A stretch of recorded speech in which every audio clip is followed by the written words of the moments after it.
what's happening here that's not happening anyplace else.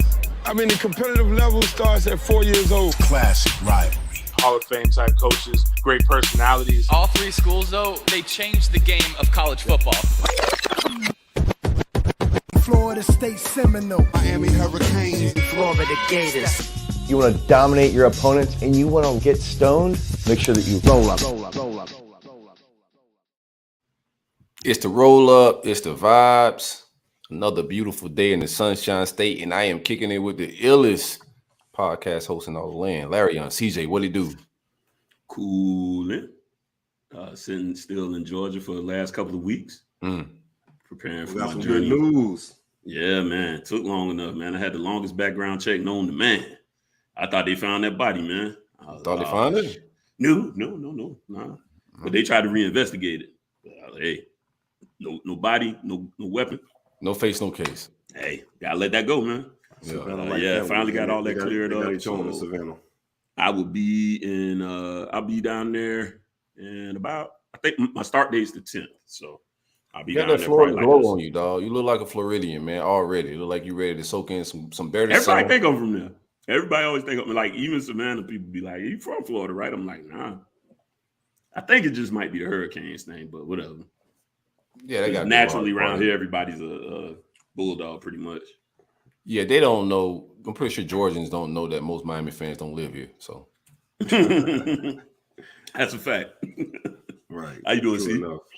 Pretty good, fellas. Pretty good, man. Feeling real good. Got Pop Warner's taking off pretty well. In the midst, they had a win this past weekend. Oldest son, he still together. Team's still together, baby. Team's still together. We'll get into that in a little bit. Right. We it's a good ran organization, we'll put it that way. But yeah, so Steelers. Yeah, like the Steelers, baby, the Rooney family. Hell no, Ravens, baby. I can't do that. I can't say that. Rooney, bro. You said it right. Nah, fuck that. But my oldest son, actually, the 12U team, they got to play in Jacksonville on Saturday, so that's gonna be my first time missing his game, but it's all good. We got another Valdosta team that come down this Saturday, so I'm pretty excited about that for the 10U squad. It was crazy though, man. Like my whole day last Saturday, bro, I was like 12-5. Like I'm glad FSU didn't play because I was at that damn field all day and just got to the crib. Florida started playing, and then of course the UM game came on after. That was literally all the football I watched on Saturday was Florida and Miami. Yeah, that game did the biggest numbers this week. Oh yeah, cool. Yeah, Miami. No, that ain't crazy. Well, because it was late. That's what I was thinking for the East Coast. Yeah, that 9 o'clock kickoff. They need to cancel that shit. Just make it 7 times Central. I slept all day for that game, bro. Because I was like, I gotta watch it. So, but I did wake up in time for y'all game, and then I rolled over and flipped the channel, and then people was like, "Man, Florida about to lose." I was like, "Oh, I gotta flip back." Couldn't do it though. No, he was like, I knew y'all was gonna that win. point.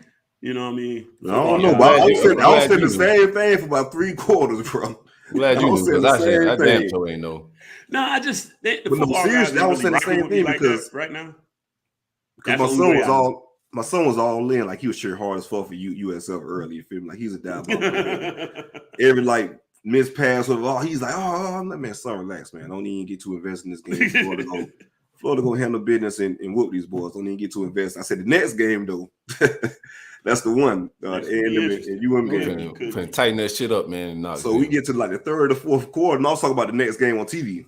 The Miami game. So we get to like the 3rd or 4th quarter or whatever. I was like, I don't know, bro. That shit looking kind of weird right now. Funny in the light, man. Yeah, it was just a weird game, but we'll get into all that, man. I'm glad your Pop Warner vibes is going great because my shit ain't, man. We got a whole Jit had to enter the transfer portal. Not because he wanted to, but it just, the team he was playing on just wasn't super organized. They had some shenanigans go down with the helmet and the stickers being taken off of them and for like concussion protocol, all that stuff got to get recertified. So there was a lot of like political shit that went down, but the kids got to suffer the grunt of that shit, man, or the brunt of that shit. So, bro, we had to, lowest of keys, though. We pulling up at practice today to the Palm Beach Gardens Gators. So it may be a good Porter move to go from the Hurricanes. I might be able to wear shit on the sidelines, that type of shit, man. But Unfortunately, he had some friends he met on that team. He was killing, starting at running back, just making some plays and shit. And now he got to go learn some new guys, new playbook. But that's the thing, man. The other kids, like, because it's kind of like almost mid-season. 3 weeks, 3 weeks in, man. Correct. A lot of these parts might not even have spots available for kids. Oh no, this is definitely a favor that got me into where we at, man. Because they was locked up. Them other kids might be shit out of luck, man. That'd be fucked up though, man. Most of them. I mean, some of them got a landing spot. It's just the team they was trying to send me to at first was just look similar vibes with unorganization and that type of stuff. I mean, the coaches were good. I ain't gonna say he had good coaches. Some guys was teaching him the game well. They were mentoring these guys very good because it's a hood. It's a hood ass team. So part one is bigger than the coaches, man. It's bigger than the coaches, man. From administrative part, it was just very unorganized, man. And unfortunately, the kids had to suffer. But we got a new practice we putting up today. He gonna get out there and turn some heads and do what he gotta do and take some spots. Somebody gotta lose a spot. That's all this shit. Man. Jip be working. I'll give him that, man. I've seen so many damn videos on Silver just track though. We don't do no football. I don't do a lot of football shit with him. Yeah, just running. Yeah. Just no need to at that age. No need to, man. Keep working speed. Right. That should have come. That's all we do. Let him do his soccer shit, and then we just been burning up the track. But now he's starting to like that shit for himself now. So that's what, if he don't like it, I ain't finna force him to go do shit. He gotta want to do it for himself. So I don't be with all that daddy ball shit, bro. I'm there to support you, have fun, man. You do it. That's my only rule when it comes to that type of stuff. I ain't gonna force you to do nothing. I'm not gonna push nothing towards you. You want to do it, you go do it. But when you do everything I couldn't be, you go do it. No pressure. Oh no, we got all the support. All the support and resources, dog. We'll pour that into if you want to get busy. But I ain't finna be out there, just forcing you to do some shit that I ain't complete. Fuck all that. Yeah, man. That's a sad existence. And if that may be you, man, check your temperature, man. Bro, I don't even want to be out there in the first place. I ain't gonna say that. I'm coaching these motherfuckers. But like, I ain't just gonna be willfully just want to be out there on some whatever shit. I'm only out there because of them. So I'm definitely not gonna push you towards to do anything. Cause shit, half the time you taking it to, cut into my time on certain situations within the day. Yeah, you ain't doing me no service. Right. But to the other cast though, who wasn't like that, or you ain't even gotta be like that, bro. Just can't let the shit go. You feel me? So bro, it's some wild dads out there. Oh, really is. I know. I see it firsthand. Wild dads, bro. You know who's like another weird bunch is the softball guys who didn't quite make it in baseball. They still out there giving it up. Man, them boys. Them girls tough, boy, don't it? I'll be like, hey, man, this is supposed to be like a little job league. Y'all done made a team. Like, we had a job league. Yeah. And it was supposed to be like by your department. Man, I go out there. Okay. You talking about like adults? Adults. That wasn't quite, they didn't quite make it, but they still got them baseball skills, man. We go out there to play them. I'm like, all right, bro, never mind. These boys don't form a team. Yeah, them boys real. Doing fast pitch, man. I know some boys. Shout out my man Chris. I think he listens to this show. He do fast pitch, like baseball and shit like that. Shit, fuck that.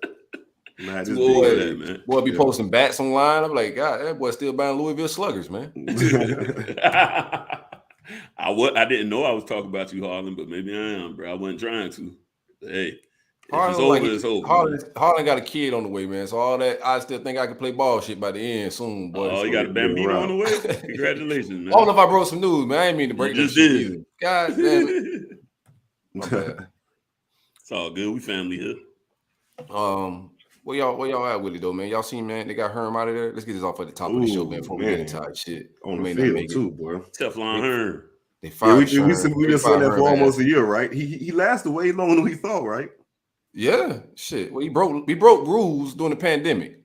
Like, he was having visits and they shut everything down. There was no football. Herm was having full official visit weekends, all type of shit during the pandemic. They chose now that after he got Emory Jones in the scramble to try to save the program. I knew something was up then when you reaching out for Emory. Shit hit the fan. That shit, they lost to Eastern Michigan this week. It was some wild shit. Eastern Michigan. They damn sure did. They fired Herm on in the end zone, man. Shit like a call center job. The way that's the first coach ever to be fired, like actually walking off the field, man. What about Lane Kiffin? Because he ain't. They got him at the airport. They got him at the tarmac. They got him at the tarmac. That's that's on. At least let him get on the plane Hey, Lane, just so you know, when you land, you could just go ahead and clean out the office. They ain't even let Herm. Well, I guess he was already there. So it was like, hey, man, go ahead to your office, man. Hey, don't even address the boys, man. Just go to the office. Yeah, please don't. You know what I'm saying? We got somebody else. Done enough. Man. Yeah, you done enough. You've done quite enough. Herm gonna say, but I played to win the game. And lost, Herm. Hello. Back it up. Let's get up out of here. Hello. I'm a little disappointed in Herm, man. I thought he would do better out there. I know it's not the easiest program to to resurge or regenerate, but I mean, also the expectations aren't quite the same either. And you was out there cheating. So how you go out there and lose, man? Come on, we go cheat. Let's win, baby. That's the wild shit. Herm was cheating and getting his ass whooped by Eastern Michigan and shit, man. Bruh, yeah, that's crazy. Every direction of Michigan school is pretty poo. Yeah, I don't know how the hell you cheating during the pandemic to get official visits when nobody else can do it, but not really take advantage of it. God damn. They got your man Mike Norvell as the leading candidate, man, the odds maker that they think he can come poach. They think the boys come poach y'all mans. If I'm not a person who what? Okay. The Smart, person man. Keep moving before they catch on, dog. Before they realize. You know what I'm saying? But no, the person that I heard was Kenny Dillingham. That's the guy that Oregon offensive coordinator. OC. That's the guy that can see, but Mike ain't leave. Good move. I just don't, especially if Mike say he went 8, 9, 10 games. He would say he went 8 plus games. If he don't, then he fired. You see what I'm saying? Then he had a job available. I'm pretty sure they're not going to hire. Well, they could. I don't think they're going to make that decision. You know, man, I quit today. I'll be at the press conference tonight. Arizona State's a nasty job to quit. Yeah, then they got allegations. Well, not allegations. They got some sanctions coming down from the Herm shit. So I wouldn't even touch that job. But hey, if you do though, man, y'all know what time it is on my end. Must be the money. Oh, Miami, man. what are you gonna do? I said must be the money. Oh. It ain't the money. It's just like It's you don't song, man. Yeah. Sometimes, I know, but I'm saying sometimes you gotta like the jig be up. You know what I'm saying? Like if I'm scamming, I've seen some like movies and stuff about scammers, and one thing they do is they get up and they get out before the heat like really. You know what I'm saying? So by the time people catch on to what you're doing, I get what you're saying, but I feel like Mike feel like he's starting. He got this thing. Okay. Yeah, the guys are starting to come in. His guys are starting to come in, starting to buy in, get some recruiting fluid. That's be a better option in about 3 weeks, Larry. Let the 3 weeks transpire. Hey, then he ain't gonna want to feel no questions about it. I am the coach. And they ask questions. I missed that. I've seen this movie before. Oh, you talking about that type of shit? Yeah. You start saying that, you know that bitch out of there. Mike, what's the situation going on in Arizona State? I'm the coach at Florida State today. Okay. Today. Bought in here. My guys. Today. What Jimbo say? Not gonna talk about it. Ain't gonna talk about it. Hey, so ain't gonna take it. As soon as we the press conference, he in the sex know what they saying, how much they talking. Yeah. It's only so long I can hold them off. Right. Real shit. But shout out Herm. Herm probably be back on TV. He was pretty good. He was good at TV actually. Yeah, he was pretty good at TV, man. He might get a TV. I don't know, man. That's the thing. Kind of leave for a job. Like I was shocked that Sherm. I keep calling him Sherm. I was shocked that Herm got off like the TV set to go coach at Arizona State. That was a weird gig for me. From go, like he was retired. Yeah, but see, it's still a little bit more money too. You know, I'm sure he was travel making the workload that come with being a college head football coach is insane. Yeah, bro. I was trying to take that sweet gig at ESPN talking shit about football, still getting paid decent, but not to the point of the college football head coach. But he's already rich in the first place. He was the NFL head coach. But like you said, that damn grind of it, I don't think to be a Herm situation, I don't think the money would have been worth it. That's why he cheating on the pandemic. Like, bro, we got some downtime. Let's get the visits now. Yeah. Why nobody else can in the field? Why not? Competition. I definitely would have went. If I was, I wouldn't think about Arizona State. I think Herm just had a that's a good ass passion visit for the game to continue coaching. You know, they say that's one of them visits. I've heard, yeah, they got some good talent out there at Arizona State. Get your Jesus Shuttleworth on, man. Yeah, shout out Tempe, man. I've heard they have. But no, Terrell Suggs. You ever heard of Terrell Suggs story? Terrell Suggs was all. Yeah, he said that visit was it. Yeah, he was all but sold to Florida State. He was going to go to Florida State. Him and his dad took a visit to Arizona State. And he said, "Nah, it's a wrap. I'm going to the Sun." Him and his dad. Yeah, him and his dad. Yeah, they doubled down on them boys. Well, they hit them boys with the full court press, man. His dad's coming too. Man, looked like a snowstorm out there, man. Them boys is out. I'm out of here. Your pops getting a Jesus Shuttlesworth visit is wild. You know, so both of y'all getting that feel like visit. That's what happened. If he included his dad in the story, something definitely went down. He said him and his dad to the visit. It was a wrap. He's like, bro, I ain't see my dad that whole weekend, dog. My dad told me that's where we going. Not just motherfucker like that at Florida State. That's crazy. Yeah, well, he was a monster. Yeah, no doubt. One time for the great folks at State Farm. And my man Alan Horn. Alan is insured in Tennessee, Georgia, Florida, and Alabama. For any of your insurance needs, life, home, auto, car insurance. Car insurance, a motherfucker, man. Got to keep, everything on the up and up, man. So you don't end up with that SR22. So if y'all boys riding around dirty, don't ride around dirty. Give Alan a call at 706-692-2888. Like I said, he's insuring the state of Florida, Georgia, Tennessee, and Alabama. And also he's the title sponsor of the roll-up. That's dope. Big3 Talk. Sign up with one of the sponsors. Yeah, who you insured with right now? I think I'm with Progressive. I'm with Progressive right now. Yeah. So if you can save me $2, I'm out. I'm almost out of my. I told you I'd be killing the roadside assistance, so it's about time to re-up on that shit. I think I do my allotted shit. I shuffle with the price, baby. I done have so many different insurance carriers. Oh, I ain't loyal. Well, yeah, whoever the cheapest, man. I be shopping around all the time. I need to do that more. I get stuck in this land that shit. After the current, the 6 months in or whatever, just start up the new deal or whatnot. I gotta start being more proactive with that. Alan, I'm gonna have a conversation real soon.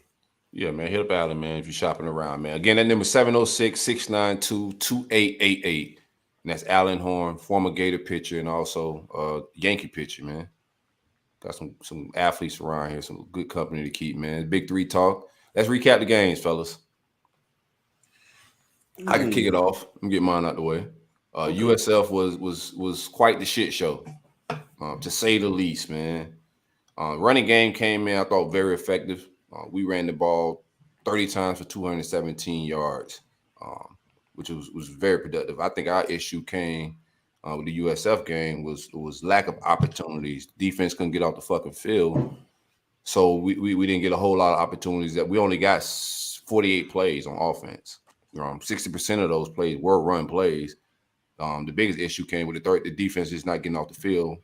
And USL was able to limit how many opportunities we had on offense.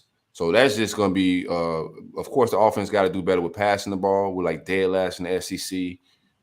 Anthony's just not doing what he needs to do. It's been a steady decline, I think, from week to week with his development in the passing game. And we've been playing at home. This week we got to go on the road to Tennessee. That don't bode well if he's not hitting on some of this stuff at home. I don't know how that's going to happen on the road.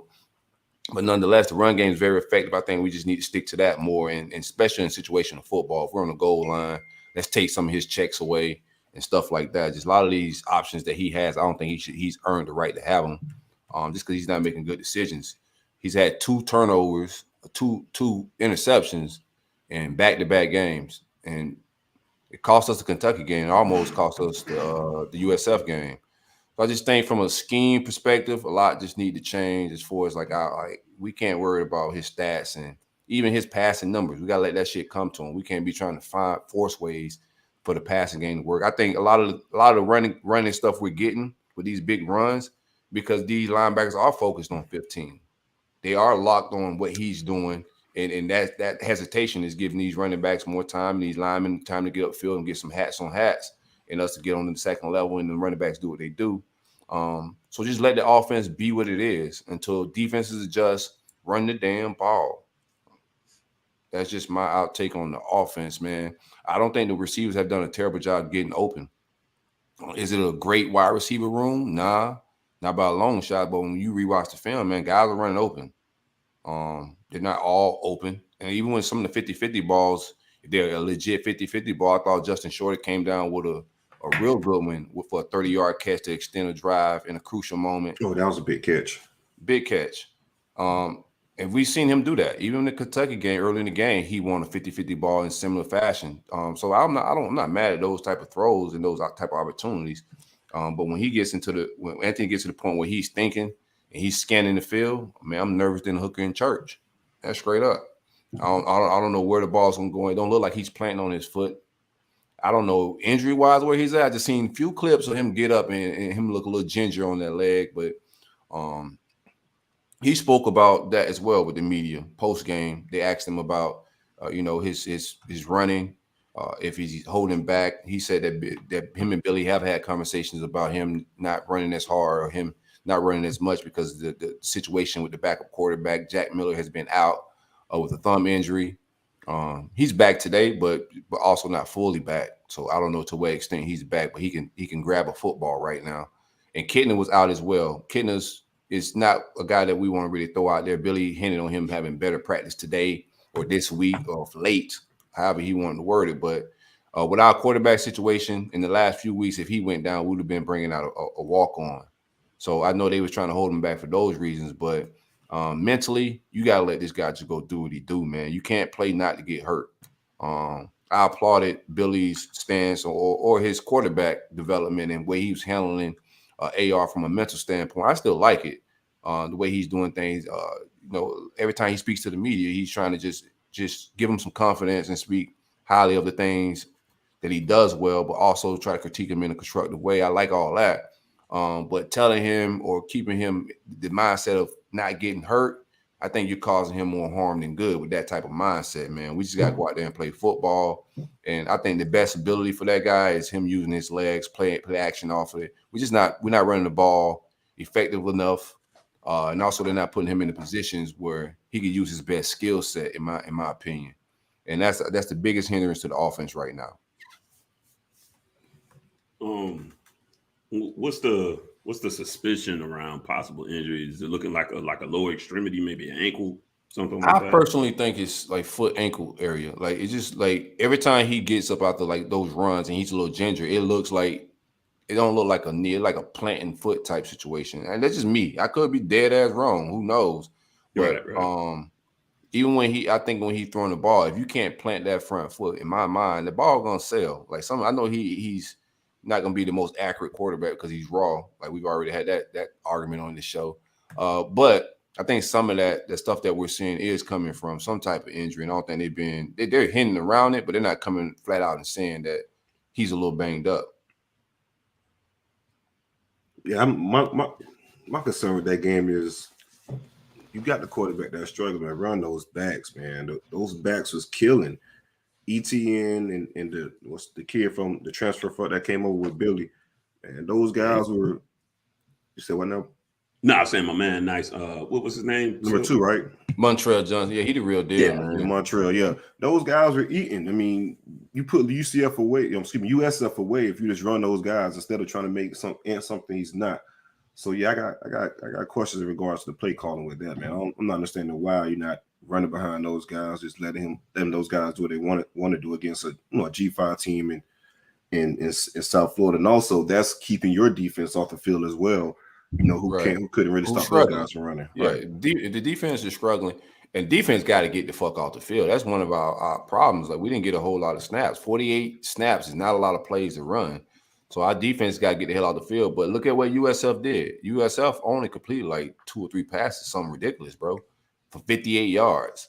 But they could run the ball. Yeah, it was bad. Right. Yeah, if you could run the ball, like why get cute? And then USF got cute a few times. Mm-hmm. I thought it was dumb for them to get cute when they got cute. If you're running the ball, it's effective. Just stick to it. I don't care about the numbers, bro. Just do what works, bro. I play Madden. I ain't no coach. But in my Madden heyday, if I do some shit and you can't stop it, I'm gonna keep doing it. I'm gonna run that bitch back until you figure it out, cuz. Yes, sir. You can be calling me. You gonna be calling me weak, cussing me out, all kind of shit. Yeah, I know. Yeah. Do all that toxic talk, but I'm finna get this 7, cuz. Yes, let me get that $20 when I'm done too. The third down defense was horrendous. USF hit on 62.5%. And the USF, just like Miami did, they won the time possession, they won the total yards, they outgained us, they held the ball longer, but they just lost the game. But I do like the way they approached this shit, and I like the way the coaches just stuck the shit that worked. USF also had a total of 216 rushing yards. We got to do better. They would have had more than that. I think they had a little bit more. We got a couple sacks toward the end of the game, and that fumble that they had with the snap kind of skewed the yards a little bit. So they had upward of 240, 250 on us, man. And I think that offense putrid. I don't think they're good at all. It coming down to a lot of stuff. We still like and Larry Young spoke on this on No Cap, saying we both got new coaches. We still got old locker room, old culture to weed out. But at no point in time like USF have close to the talent that we have ever. Right. And every dog has his day. Regardless if it's UF standard or not. Right. UF standard or not, we just gonna always have talent. We know how bad USF has been. So we know it's not like they had an influx of some new talent or they've been on the roll. They've been terrible. That game came down to just like a lot of just want to. USF wanted to win that game. And our players, I don't think had enough pride like to stopping the run. Like our linebackers is Ventrell being out too. I do want to say that Ventrell Miller being out definitely was a big hindrance for our defense. We seen how that stopping the run looked last year with him out. And we saw a lot of that this past Saturday with him out again. Him not being there to line those guys up, we just a shit show. But a lot of that shit just want to, man. I ain't seen no fire. I ain't seen nobody just like, yo, what the fuck? This is USF type vibe. And that's just old loser mentality still in the locker room, man. A lot of that shit got to be weeded out. That was my biggest thing from an energy standpoint. Offense, I thought, didn't do bad running the ball. They did really good running the ball. These guys are averaging on the year. I think Montreal's averaging like 10 yards a carry on the year. You got Etienne at 7.9. Then you have at almost 5 yards a carry, you have Naquan Wright. And he's the least. They need to get him out of the way a little bit, man. It is what it is. It should be a 2-back system. Those guys are way more explosive. They're way more patient. They just look better in this offense, man. But all 3 running backs are doing really well. Just run the damn ball, man. It's not like we're getting 4 yards in a cloud of dust. These dudes are getting chunk yards. So until they respect that run game, it's lean on these people, man. That's a point. Tell them to bring me my money. They shout out to Unique 863. Tell them to bring me my money. Right on, brother. Appreciate it. Right on, man.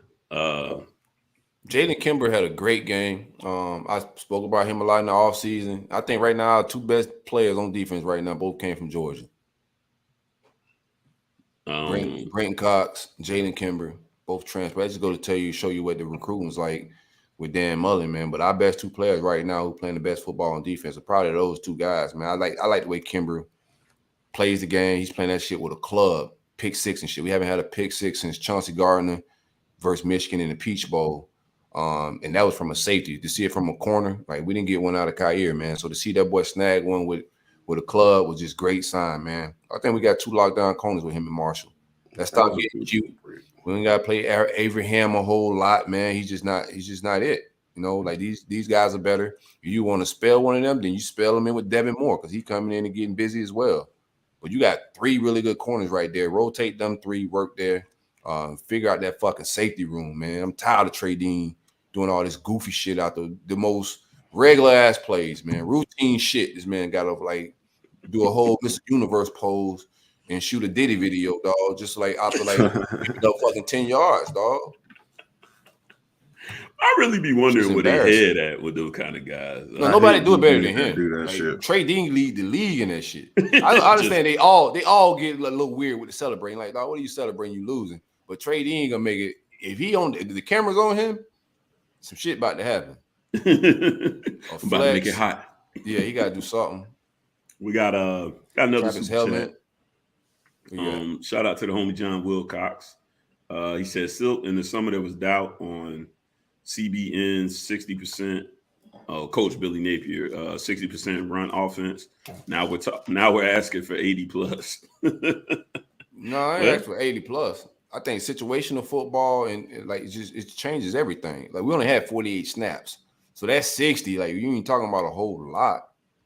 Yeah. You feel me? Like what are you talking about? You got 40 y'all just didn't get enough snaps off. Didn't get enough snaps, so like I think that stat line is more of an indicator of the defense. Nah, you adjust to the flow of the game, right? So yeah, and you gotta protect your defense. Like that's correct. That was one of Willie's problems. Like Willie would go score fast as fuck. Whoever y'all had, Browse. No, it was Willie Browse. Yeah. What they had, bro? They would go score fast as fuck with the defense struggling. Tired as hell. Yeah. So you can say you want to be 60% run offense, but again, that shit is a game-to-game situation. All that shit is dependent on the game, how to flow again. That's why you make adjustments as head coaches, and that adjustment was clear. We run the ball for these backs. They're killing.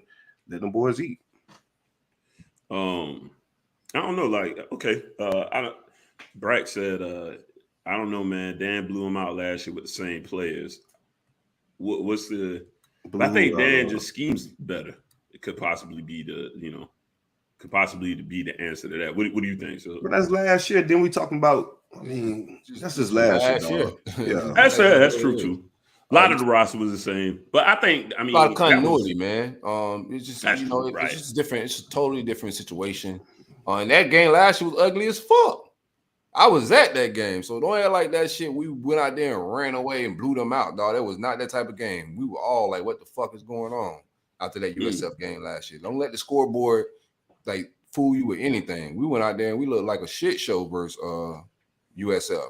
The bright spots was him outrunning the whole fucking USF team and hitting them throws that he made, man. That was the bright spot of that game, but we didn't look good. We didn't handle USF like we supposed to. I was there. I was pulling the last little bit of hair I got out watching that shit. That's what's up. That was the first indicator of like, bro, I don't know what the fuck we about to do this year. Yeah, sometimes reality comes seeping in, man. Got anything else on the recap? I'm trying to think, man. Let me look at my notes, man. I just want like things that Billy said in the presser. He spoke about like the offense struggling and how pretty much his fourth game in this offense that we're going to in Tennessee, and some of the things that they need to work on in the passing game is just abysmal, and they got to get better at it. But I just got to see more spread concepts, and I got to see them running offense through him. Even with the running game, we was talking about the 60-40. Yeah, I wanted it to be 60-40 if it's ran through him. I wouldn't envision it a 60-40 him handing it off. So everything we envisioned, we were thinking Nick Marshall at Auburn. That's not the offense we're looking at. He's doing a lot of pro-style stuff. He's not being asked to be Tebow or Cam Newton. He's being asked to be somebody he ain't right now because he's not picking up defenses. He can't dissect what the hell's going on. And that bootleg shit that they keep doing, like it's cool if you're doing a bootleg, but like teams are waiting on that now. And Billy is a coach. That's another thing. Like we comparing, like Bratz compared him to Dan Mullen. He ain't Dan Mullen. Like Dan Mullen's gonna squeeze and use everybody to their best ability on their roster. You know what I'm saying? That's why he think he's smarter than everybody and can recruit 2 stars because I'm gonna use them to their best use and get the most out of them. So that's Dan Mullen shit. If you want a quick fix and to keep some type of wins right away and some continuity, he's a guy that can come in, use the best out of your roster, but he just ain't gonna add no more talent to that motherfucker. His talent gonna drop, But the guys that there, he gonna scheme. He's gonna know how to get points on the board, get the shit moving, use the quarterback to the best of his skill set. I haven't seen Billy develop a quarterback yet, so I don't know what to expect out of the development of Anthony Richardson. That's just to keep it a buck in the bean. I don't know what to expect. Dan Mullen was an X and O schemer guy that it didn't matter what quarterback he had. He's gonna use them to the best of their skill set. We didn't have that with Billy. So Billy is gonna be a guy that can recruit at a high level. But the error, your margin of your errors drop when you got more talented players. So I don't think he's the X and O scheme guy that's gonna win us games like that. I think he's a guy that's gonna be an okay on the field coach, but elite leader and recruiter. A lot like Kirby. I don't think Kirby's great at X and O. I think a lot of his shit is, bro, he got the best fucking players. His margin of error, like people get hurt. Yeah, like the margin of error just drops when you got a loaded ass roster, and that's what we better pay attention to. If we want Billy to succeed, he's gonna have to recruit at a high level because he's just not a schemer. It's not what I think he's a good leader and coach, but he's just not a schemer. Dan Mullen and those guys, I think even to a certain point, your man Norvell, he's a schemer. That's something I like that Coach Jason Brown from the Last Chance U. That's one thing I like that he said. He was like, man, this coaching shit easy when you got the right players. He said it's like, you know, that's what he was building, you know, his resume on. Like, look, I'll get, you know, all the best transfer portal type dudes you can get that got to go down to, you know, JUCO to rehabilitate, and they're gonna make me look good when I mess up. When I call the wrong call, they're just going to get it done because they're going to be better than the guys on the other side of the football. So some of that can just happen. You got to put those players in position though too at the same time. Yeah, definitely. It's a mixture. But like you said, your margin of error. You can tell when you got a terrible scheme coach. I don't think he's Willie at all. Like, the shit's organized. We're not undisciplined, no wild shit like that. Like, he's a good leader and a good coach, but he's not no play calling genius, dog. That's just not like some of these guys. You can call Dan Mullen what you want, but when he's investing and he care, like, that motherfucker finna dial up. We're gonna be in every football game. That was my tagline when we got him. I said, dog, we're gonna be in every. We'll have a chance to win absolutely every football game if he care. Once he dialed out, it was a different story than last year, but Billy ain't that type of guy, bro. I could just see it very early. This is going to be, and like I said, he schemed some guys open, but our quarterback hasn't seen those guys wide ass open, and that goes back to quarterback development. I don't know who's Billy, what Billy Tree is like. So it's all wait and see with that stuff, how he develops Anthony, and you know how he recruits going forward to up the talent, because that's what I'm banking on right now. Hey, real quick, man. I see the comments. Fans, I apologize. We started a little bit earlier today, and Mr. Glare from the sun or whatever.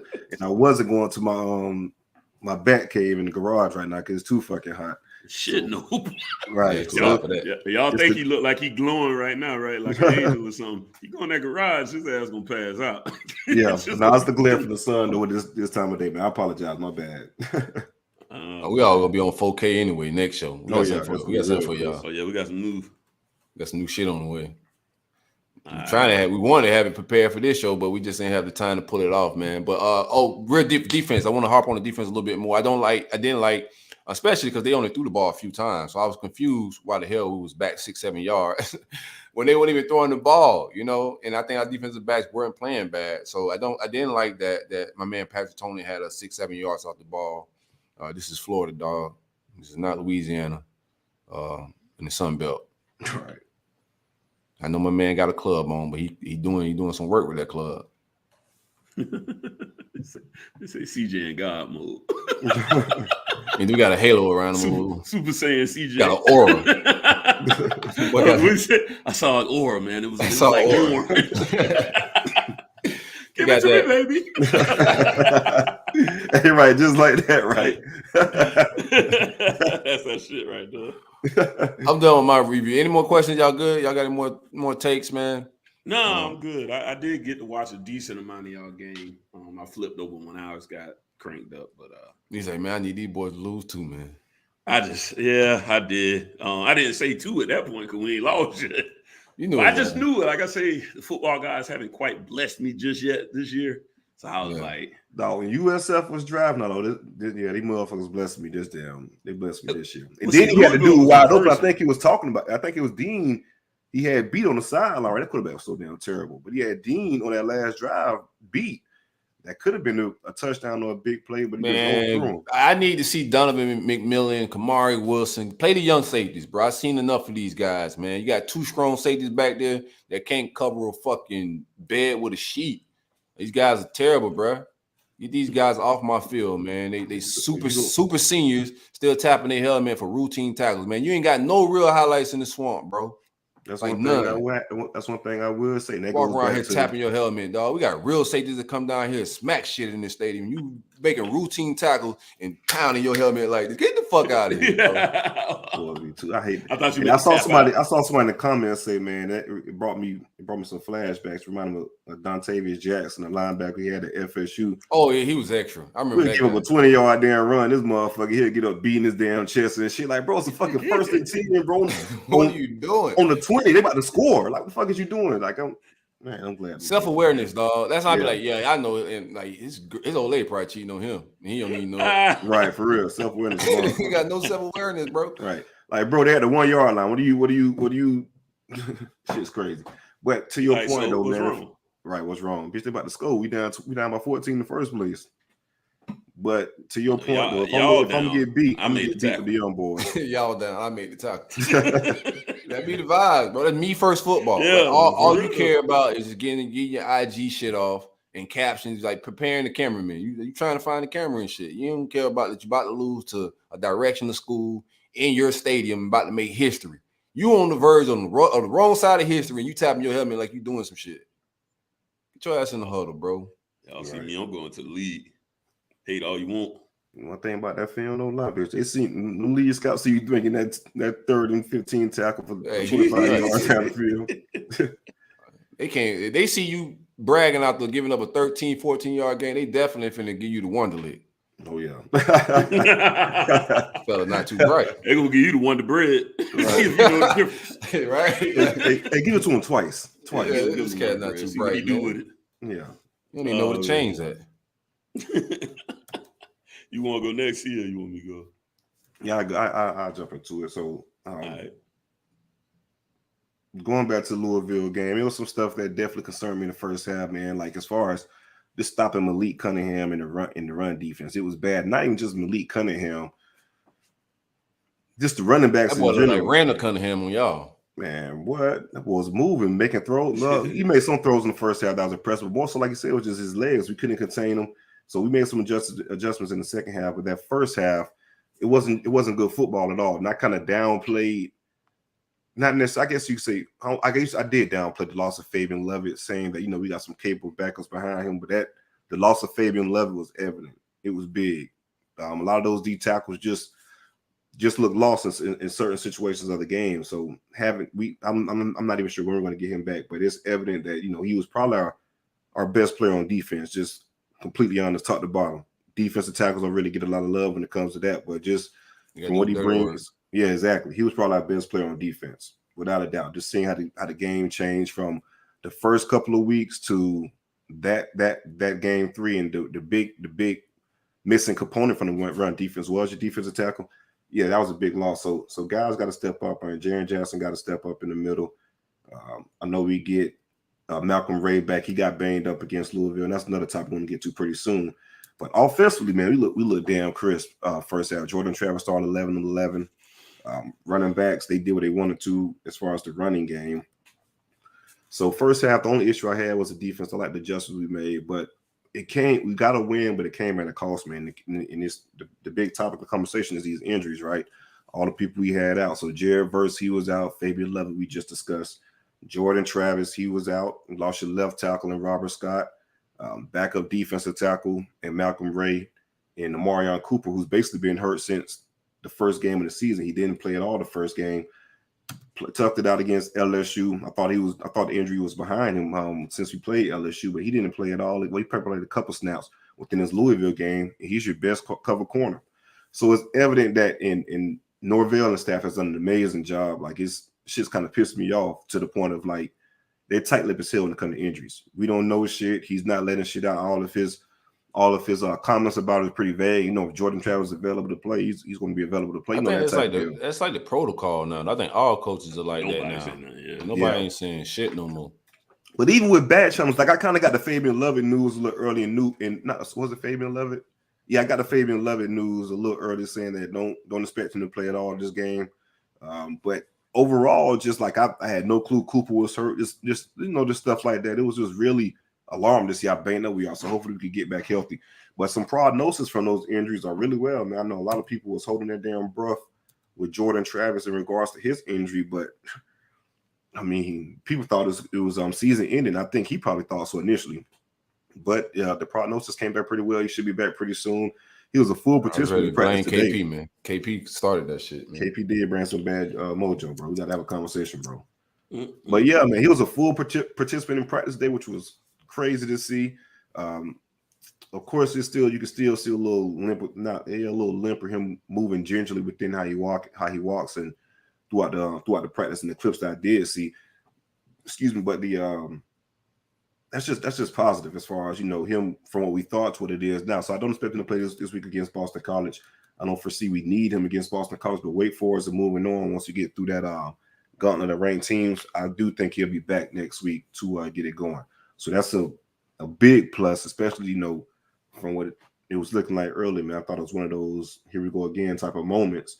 I mean, it is though, because that was my biggest complaint. Well, not biggest complaint, my biggest worry about Trav coming into the season is health, right? That's something that he's been struggling with throughout his career at FSU. Jared versus another one.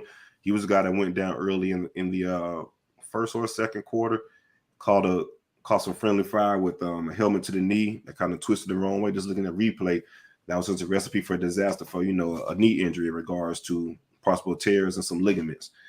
He's been seen without a knee brace walking around. He was a full participant in practice. I'm pretty sure I didn't see the clips of his legs in practice, but I'm pretty sure he had some type of brace on. But again, that's another early a positive prognosis in regards to it, because again, we thought that could have been something detrimental as well. So I'm not even sure if he plays against Boston College this week. That remains to be seen, but I feel like he'll be good to go once we get into the burn of the schedule. Robert Scott, our left tackle, he should be good to go. He practiced. So, but again, that was another, and I say this on no cap, but I feel like that was probably the biggest win of Mike Norvell's short career so far. Just everything that happened for Louisville on the road, home opener for them, just to have all the injuries happen like that rash, conference opener. Just that shit was just a recipe to lose that for them to lose That's that a game. That's a big win for him. Dino mopped that shit, man. Yeah, Dino's fully healthy too. Dino ain't lose his starter. That's the thing. I understand it's Louisville. I'm talking the situation of the game, like the totality of that shit. Oh, like, yeah. I got you. Yeah, we was taking hits, man. Like it was bad. I was even worried at one point. And one thing I want to give Mike Kurt. I know you were when my man Trav went down. Boy, I know you was ready to go ahead and. I've been on Tate hard, man. I gotta give him his props pretty soon. But I've been on Tate hard, just haven't seen it. And bright lights. Whenever I say it all the time, he practiced pretty well. But when the bright lights come on, it's like a deer in the headlights. And we kind of saw that early. I want to give Mike some credit for being confident in Tate and not really detailing from the game plan or whatever. Hell, you see, it was 3rd and 20 something. We could have ran the ball, got a couple yards. I ain't gonna say try for a fucking field goal. So I ain't gonna go that route and say try for a field goal. Shout out y'all field goal kicking. Try it. We've been trying. We've been trying it, right? Hey, go for it. Fuck it. But yeah, so me personally, if we just on some regular shot, I'll try to get like 6 to 8 yards in regards to a run play. Be safe, don't turn the ball over, go for the field goal, whatever it is. He said, nah, fuck it, we're gonna throw this damn ball 3rd and 20. It was an interception, but it's just the fact that he showed that confidence and Tate, like, nah, we go play ball. Like, it's no it's not completion, wasn't it? No, it was a pick. Nah, it was a pick. He picked it in his chest. Pass? Yeah. Yeah, first man. pass was a pick. I went to sleep after that. I was like, yeah, this shit over with. I thought he threw I thought the first one was like a good pass, but it went out of bounds. Maybe I'm just remembering wrong. That's all. But Tell him to bring me my money. yeah. Hey, my dog S. Dot. It's for CJ when he takes the bad to Keem on Friday. Yes, sir, baby. We'll definitely go drop a big bad to Keem on Keem doorstep. I'm gonna throw that dub to top it off. I like that. But yeah, back to the in regards to the situation of the game. Yeah, so he had a lot of confidence in Tate, and whatever halftime adjustments they did, it worked perfectly because the defense only gave up 10 points the second half. They made it a lot harder for Malik Cunningham to make throws down the field. I feel like we tightened up our coverage instead of being in zone coverage like we were in the first half. And just tighten up on the coverage play and man coverage, make him make the throws that he can't make. We know he's not an accurate thrower when it comes to that type of deal. So my man said the first pass was incomplete. 3rd and 20 was incomplete. It was incomplete. I went to bed after they hit the linebacker in the chest. It was close though. It was close. No, he threw a pick. He threw a pick really early. He said the second pass was pick. It was one of them. Okay. Yeah. He got rid of it quick. Yeah. So, but again, though, shout out to them boys for just firing through. So in regards to that, the second half looked really well. And Tate impressed me, man. He made some damn throws. You seen the arm talent, so I got to give Tate his props, man. No, he's a gamer. He played. It was a good game. It's Syracuse, so I want to keep everything in perspective. But he came out, man. Louisville. I'm sorry, to come off the bench like that, and throw a pick, bounce back, in a little mini shootout. It was good shit. Shout out to Rudebaker, man. Yeah, 100%. He might shake that nickname if he can repeat it. I don't know. And he was that posted through to Johnny Wilson too, man. Like that shit was. It's hard to miss Johnny Wilson. Yeah, it is. But again, the posty, so he basically floated, and he showed me how comfortable he was. He floated, kind of lost mechanics. Tate's pretty been much like a statue back there, uptight, this, that, and other coaching shit. It showed me he was comfortable because he floated to the right. He dropped the ball like, he was getting ready to throw it or like let it go, whatever. He dropped the ball, floating to the right, took the hit from the pass rush and dropped it down to Johnny Wilson. Because if you look at that play, he took a shot right in the chest. So that showed me, the confidence he had and kind of let it go in regards to, no, I'm not going to be uptight doing this and that, and floated to the right, dropped his arm, lost all mechanics, and just let it go, man. It was a beautiful, beautiful throw. So shout out to Tate for growing up, man. He made some good passes, some good plays. Got to respect it in regards to, keeping it in being. Now it's real tough on him. You trust him? You Trav down, you still trust him going forward? Yeah, like this week. If y'all got I trust him this week. I trust him this week. Yeah. BC would be a good game for him to build some confidence. Yeah, I trust him this week, but we get closer within the schedule. The tougher games, I don't know, man. It's gonna be real tough. I can't say. Gang's here. What's up, gang? Right. No respect for the studio, man. At all. Love the game, man. It's good kids. But back to the point in regards to that. So I appreciate, the work Tate put in and showing and dropping his nuts a little bit. So moving forward, I would be confident, but the tougher the games get, maybe you can scheme some stuff up. But of course, I would definitely alter like wearing totals in regards to having Tate versus Jordan Travis.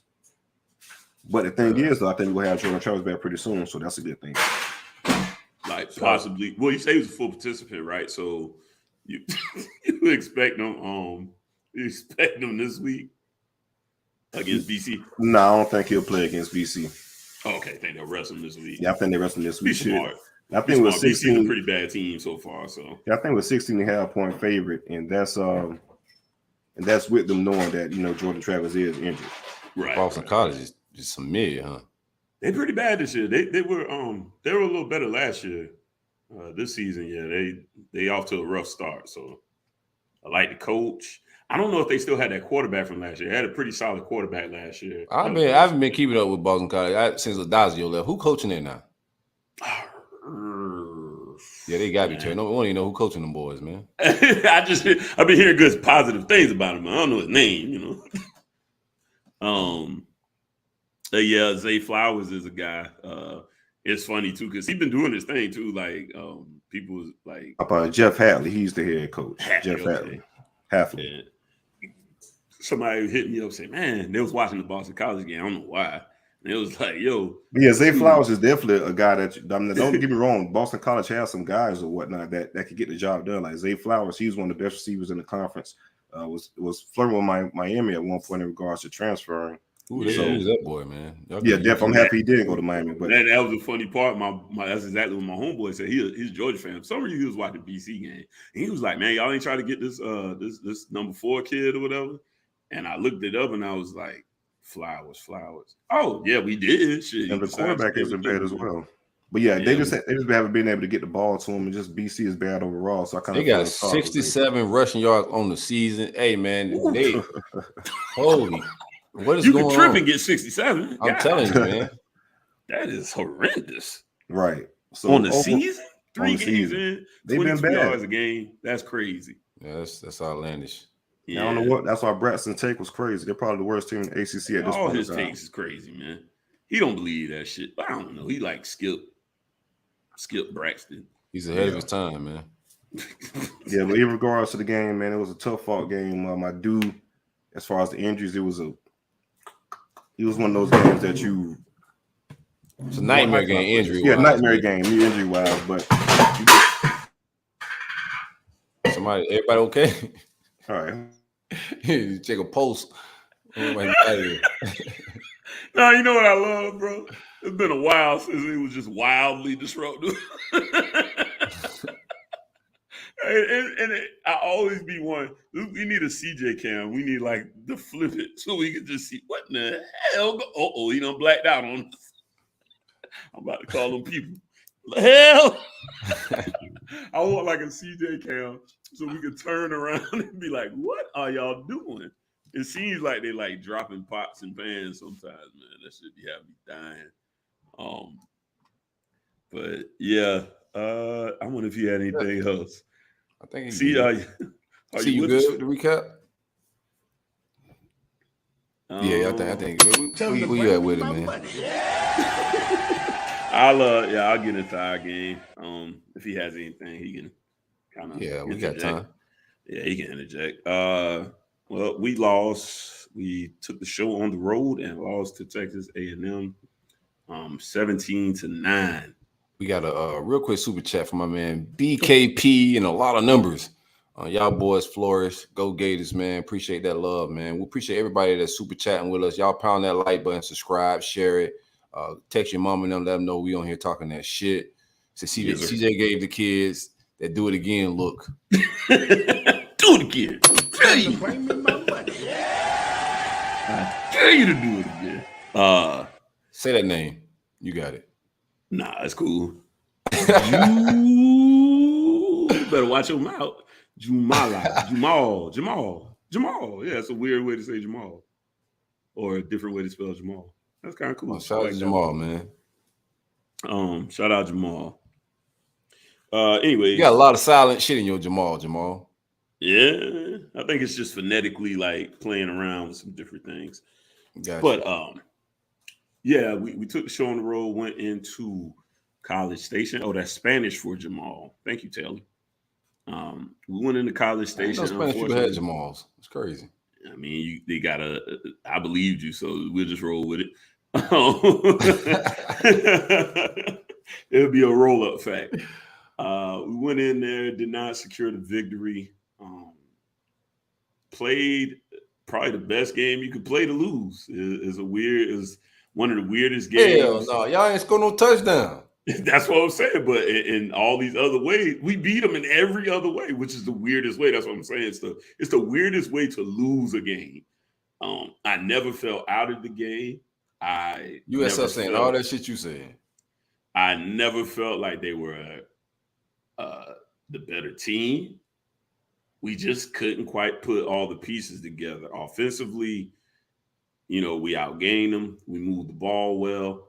Everything from the their punter, some Australian guy, man, he was pinning us inside the 5 like damn near every other punt, right? And I mean, like he had a weird backspin on it, man. That thing would go up and just die.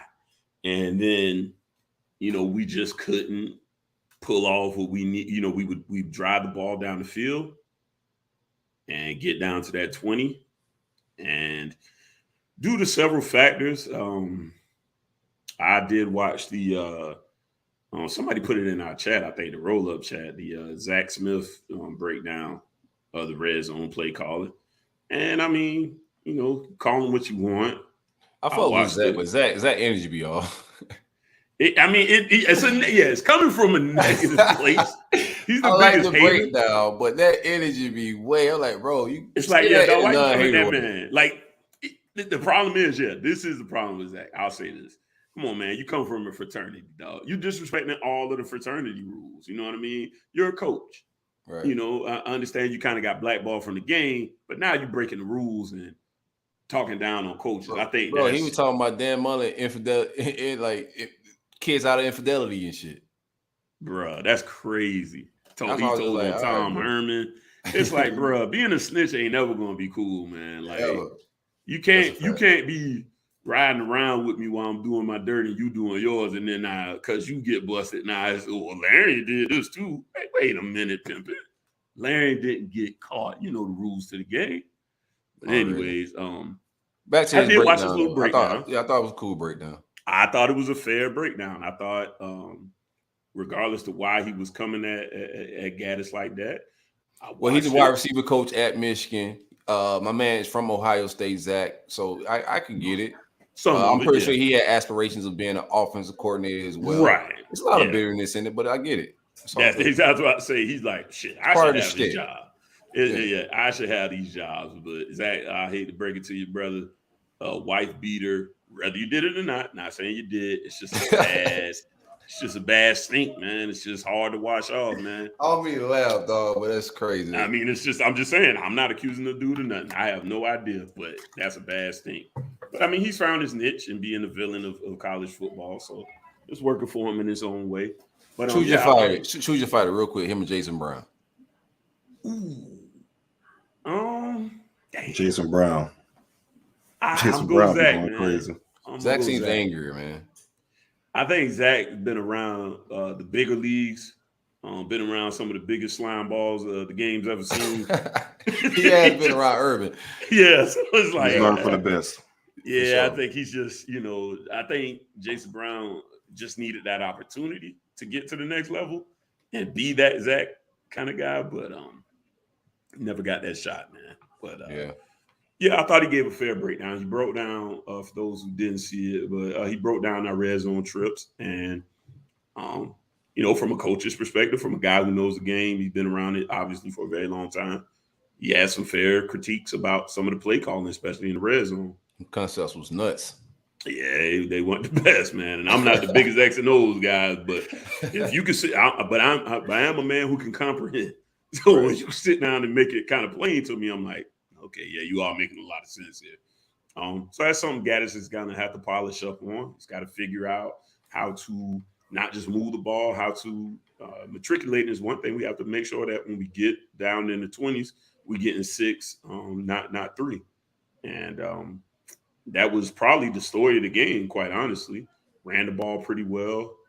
We only utilized 2 backs. Thad Franklin only got 1 carry. I thought that was a mistake too. I thought Thad could have been used, especially down in the red zone. Matter of fact, that's kind of where I would have went strictly Thad, because he's a bigger body for pass blocking. And if we're able to get down into some of the closer red zone situations, from the, within the 10, he's kind of the guy I would rather have carrying in those situations. Unfortunately, Thad got like 1 carry on a super obvious, we're going to hand it to Thad situation. So I think he got like 1 carry for 1 yard. Just didn't think we managed that very well at all. Tyler, I think him and Gattis still need to get on the same page. I thought the synergy was a little off. The rhythm was off at sometimes. I think a few times he got a little locked in to stare down receivers. He needs to continue to work on his eye discipline, move some safeties out the way with, just some head movement, eye movement to get these guys a little bit out of position to make some throws.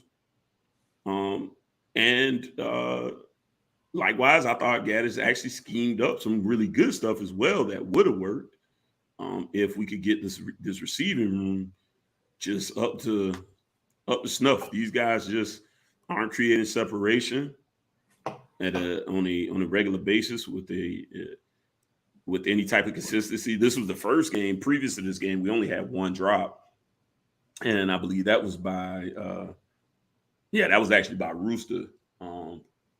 This game, I believe we were credited with 6 or 7 drops. And I believe 1 was the running back, and I believe the other 6 would have been to the wide receivers. And some were just unacceptable drops. Say again. Bright lights, the big game. Yeah, it was just time, yeah. And many people in the stands made them nervous. Could be, man. It's a point we made, I think, on the last show. Nobody was complaining about these guys that we brought in. We talked about the 3 amigos. We brought in Jacoby George, Rashard Smith, and Romello Brinson. Well, none of these guys have etched out a role. Jacoby George shows the most flash, and he was on 2-game suspension. He did get in. He did actually make some plays, but unfortunately, he broke his thumb in that game, so we don't know his exact return as of right now. Well, that thumb, motherfucker. Yeah. I mean, at wide receiver, especially. I mean, you can play some DB with a broken thumb, but I don't know how That's you the gonna last catch. finger you want Shout to out to break. Jarvis Brown. Yeah, absolutely. Yeah, I don't know how you gonna catch. If you Jalen Kimber, like you don't need that shit. Club that up. I mean, he can club it up, but you just can't. Yeah, that's what I'm saying. Yeah, but then he just like the rest of the Miami receivers.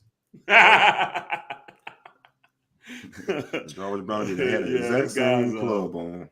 This was the first game, where the receivers actually showed up as a weakness. You know, obviously we hadn't played the best competition, but just room to improve there. Offensive line played a great game. Did not surrender a sack. We averaged, I want to say, top of the head, about 5.5 per rush. So we ran pretty well. Tight ends did fairly well as well with the opportunities given. I think that's something I would have probably wanted to see more to compensate for some of the wide receiver play, which is, that's kind of been one of the critiques was, we're going to be like this, ground and pound smash team. He threw the ball 41 times in the game. I just think some of the concepts should have probably leaned a little bit more to tight end. 41 times? 40?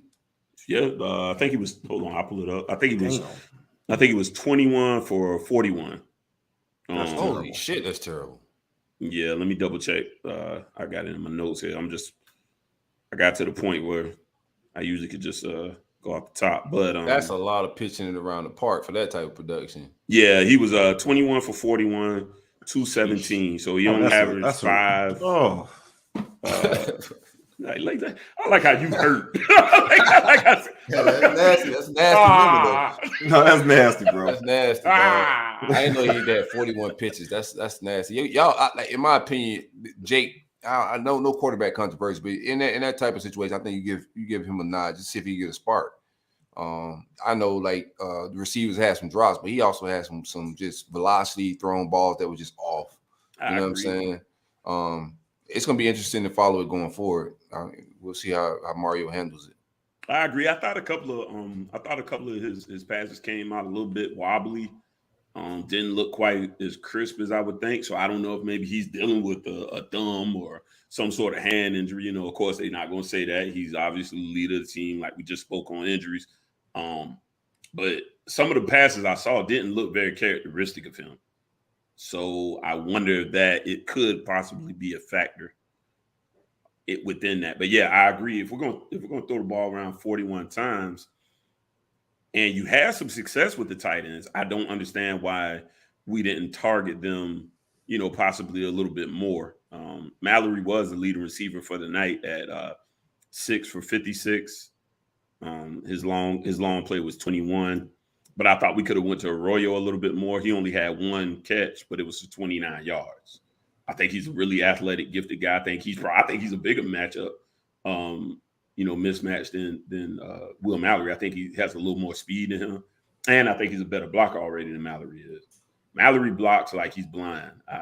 He has some egregious will. He just looks like he just sticking his hands out looking for a wall so he don't fall when he blocks. He's a terrible blocker. That's just a part of his game that has not in all these years developed. So something, that's going to hinder him, to his matriculation to the next level. Especially on that level, but yeah, I mean, you got guys that don't have to do a lot of it and can get. You got to be a hell of a receiver then. Yeah, right. Kelsey probably ain't the greatest blocker, but he's capable. But Kelsey do some other shit that ain't really normal for a tight end as well. Right. And I'm not going to put Mallory in that category. He ain't showing me nothing like that. I ain't no fool. But yeah, that kind of sums up the offense. Again, just got to get these things worked out. We got a good game to try to tune up on some of that stuff, but I'm not going to get over excited about that at all because, again, it's just not going to be steel sharp is steel. We need to get this passing game going against a quality opponent. So here's the thing, dog. Like we know the run game and whatever success you're getting from that, we know who's going to be the run game coordinator at Miami. We know that's Mario shit. Whatever run game strategy they got, game plan, that's Mario shit. That shit working. That shit ain't. That's just effective. I think it could be more explosive, but that's personnel shit. But that shit working. If you look on paper, who would be the passing guy? It would most likely be receiver, dude. You know, and the offensive coordinator, that's his area. So I think the only success, right? So I think the success you're seeing on offense coming from one spot, the running back room, that's Mario. Everything else, play calling wise, those pass schemes and those route selection he got for that shit, the scheme, that shit just don't, it ain't making sense, bro, on paper. So eventually, I think like my take is Gattis ain't gonna be there next year. You think it'll be let go? I think it's a one and done situation. I don't think that play calling finna get any better. And I think the only success you is seeing is from Mario, and Mario gonna be fed up with that shit. And you guys gonna be looking for a new OC at the end of the season. Is my take. Possibility. I mean, I'll be honest with you. I wanted Browse, but you know, word on that story, basically, he got a little impatient and decided to bust a move. So, what you think? You think he survives? You think he corrects this ship and get the offense back on track?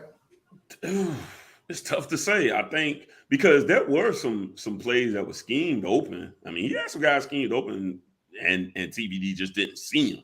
So you introducing that take, I didn't even honestly think about that at all. I can honestly find somebody open. Because we've done this with I do this with my coaches. Like I said, I had Billy. Billy had people running wide open, but AR can't find them. They go back to quarterback development. He also got developed. They got to be able to find that. Right. If we go back and look at any of our terrible coaches, we're gonna find somebody running on open on a play, bro. It's just like design, the reads. What was the first, second, third read? How they developing these guys? I mean, I don't think your take's outrageous. I really don't. I think it could be a thing. I think decision. I think it's got to get going immediately. You know, like I said, this Middle Tennessee State needs to be a real crisp game. And then we got a bye week, and then we'll get into ACC play. But it needs to pick up it needs to continue in the ACC play to see if they can get on the same page and get something going. But I can see what you're saying. The O-line's playing great, and running backs are, you're getting a lot of money, bro. That's what I know. A lot of money. You got to flip the talent and all of that. But just from y'all should have beat Texas A&M. Absolutely.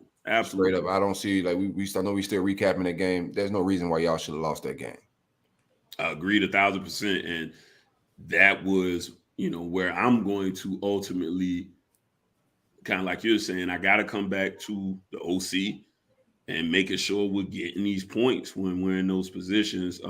Some people, criticize Mario for some conservative calling. I didn't mind most of the conservative stuff because we were able to keep it to a one-score game. The only time I had a real criticism is when we ran it on 3rd and 5, and we're deep in their territory, and the defense is playing really well at this point. The offense is moving the ball, so we've got them on their heels a little bit. And on the 3rd and 5, I think it was inside the 10 or 12, somewhere up in, I can't remember specifically. We decided to run it, and then we kick a field goal. And I'm like, well, then why the hell did we run it right there for 5 yards? I would have much rather, put it in the air at that point. I wouldn't have minded you going for it on the run play if you're going to call it 4-down territory. That was the only time where I really criticized some of the conservative play because, again, we were able to keep it. We were able to keep it competitive because the Miami teams I've known in the past, once them boys got up on us 17-3, it's about to be a boat race. It's about to be we probably would have lost that game 38-3, something like that. But they stayed in it. And I guess I'll go to the other side of the ball. I thought the defense played really well.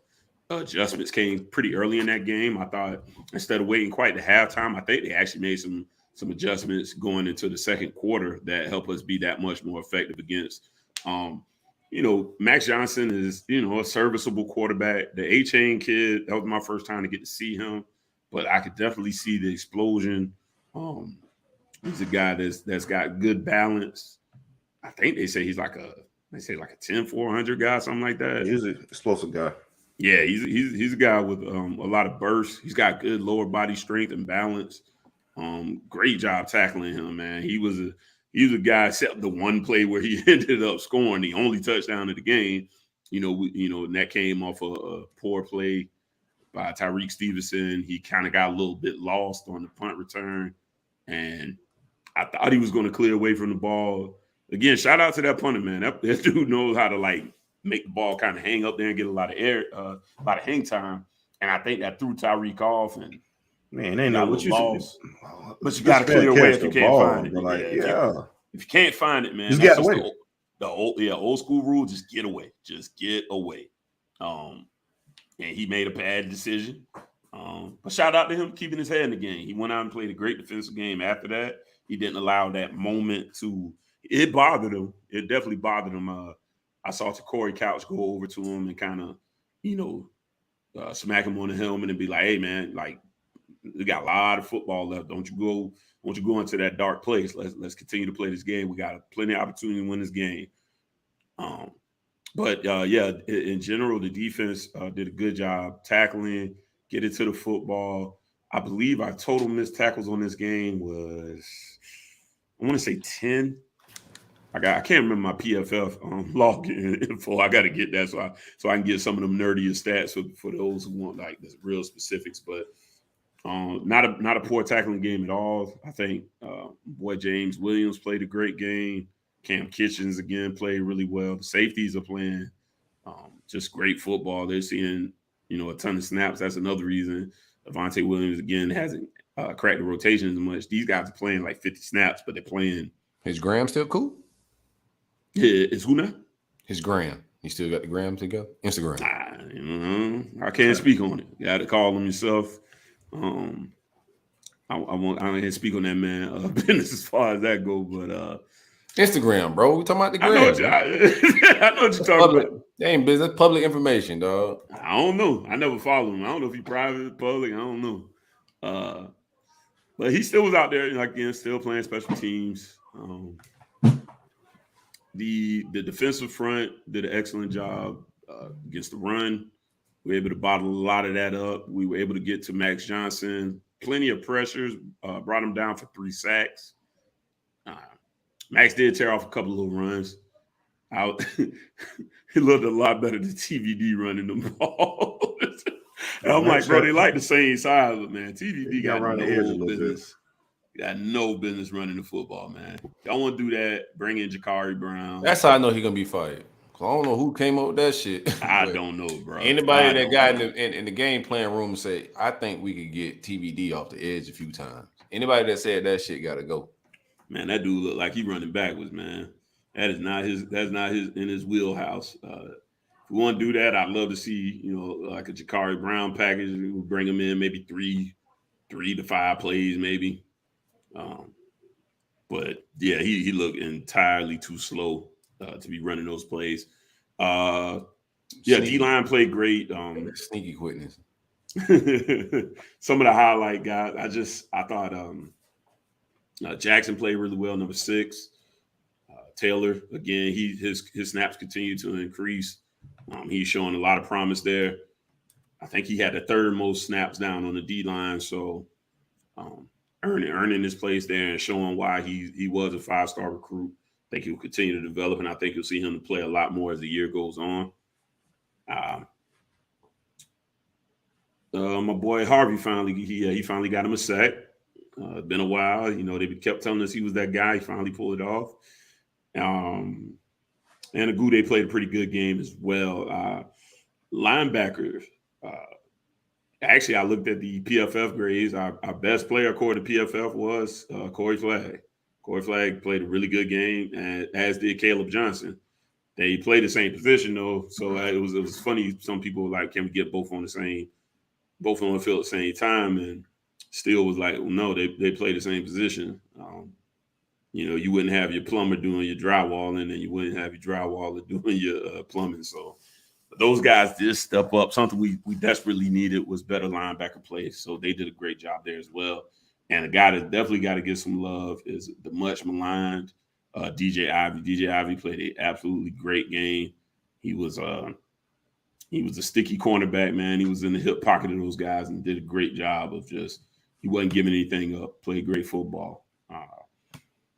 And that's pretty much, summarize the game. Like I said, we did everything right except get in the end zone. One turnover hurt us. Obviously that set up the touchdown, and that was the difference in the game. So gives us some stuff to go into the back into the lab, going to the drawing board, and see what we can get tweaked and fixed, and get ready for the rest of the season. I think, that's what I glean in the positives, things that we can build upon. I don't think we'll see another defense nearly as formidable probably until Clemson. Formidable? They had everybody out. The hell you mean? Hey man, them boys don't. Like I said, I'm not going. One thing I'm not going to do, man. Not going to do that. We're not going to do that when these guys stack talent. Those guys had starts. Yeah, regardless, you playing guys, these talented guys, man. Not going to hear that. So you think their third string is going to be better than everybody else y'all play this year? Probably. No. I'm not even joking. I'm not even. Come on, bro. No cap. Probably, yeah. To be honest with you, how much they give to App State? Hmm? How many points they give to App State? Like 24 starters. No, I think it wasn't like 17 to 14 something. Wasn't a lot of points in that game. I can't remember the exact. Y'all play Clemson this year? Y'all got Clemson this year? Yeah, we got Clemson. Clemson is our next to last game. So you don't think Clemson's starters going to be better defense? I'm sorry. You don't think Clemson's defense is going to be better? Healthy? Well, that's what I said. Yeah, I think that'll be probably the most formidable. Clemson's built an SEC type defense as far as like size and speed, strength. They recruit well. Guys. They got some big boys up there that's going to be physical. Yeah. So Dabo running down that hill with a different vengeance this year, man. Yeah, you think so? Even take all that goddamn all the protest shit, all that drama, even take that out on Miami. Years ago, I let that go. He's still mad, man. He came down here pretty mad, bro. I mean, players is getting paid too. Players are getting paid too. He ain't really feeling it, but he came out that tunnel with some energy. Dabo took that money, and they still putting that Alabama clause in this shit. Like, y'all really think Alabama? Y'all really dead set that Alabama's next guy is Dabo. He don't want to pay players, so I know he ain't trying. Bama don't want him. Like, bro, you don't even want to pay people. Right. I'm like, I don't know if he fit no more. All that foolishness he been talking about. Game done changed on completely. Yeah. So yeah, in summation, man, way to lose. You go out there, you do all these things right, but just not quite enough things to get that W. So Florida State, I think a healthy Florida State could be an issue by the time we get to that game. But again, I mean, Clemson's built something different over there, so that'll be probably the biggest test. And by then they should have everything worked out. That's our second to last game. We play Pitt for the very last game. So. Take your time right now and hit that like button for us, man. That helps us out with getting this thing trending. Helps our community out, the brand out, us marketing, and just show some love. It don't cost nothing to show love. We appreciate the super chats and y'all helping us out with that, but it costs nothing to show love. We know y'all appreciate this shit and hanging out with us a little bit. I do want to update y'all boys, man. I'm knee deep in the wire, bro. I'm knee deep. Oh man, wrapping up about season the wire. 3.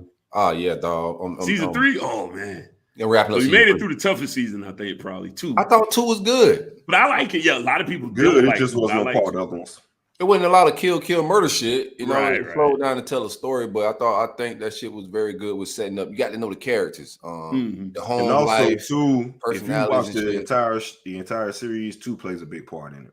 Oh, yeah. Absolutely. Okay. Yeah. It's the breakdown. I mean, that's what they show you. Every season is an element of the game. So my take on it so far is just because Snowfall was my shit when it first came. I got it jumped off the hinges and the rails a little bit, but it's a better story. It's more sophisticated. It ain't a bunch of violence and just drug dealing like your normal drug. That's the reason I haven't watched The Wire. I was just like, bro, I done seen it. Like the drug dealing story. I done seen it. Right. You see both sides of it, though, man. It's just crazy part of it. You see both sides of it. It's just a great storytelling from every aspect, man. Just showing like the corruptness of police departments, like a lot of and there's a lot of lessons and shit in it, man. Like, shout out to Marlo, bro. That character right there, bro, is. When they introduced him in more in season 2, dog. I'm sorry, in season 3, I think his character is very interesting. I'm gonna get to know it more, but I think they're telling a way better story than that was told on Snowfall. And I think Snowfall was dope, but it's just different story, man.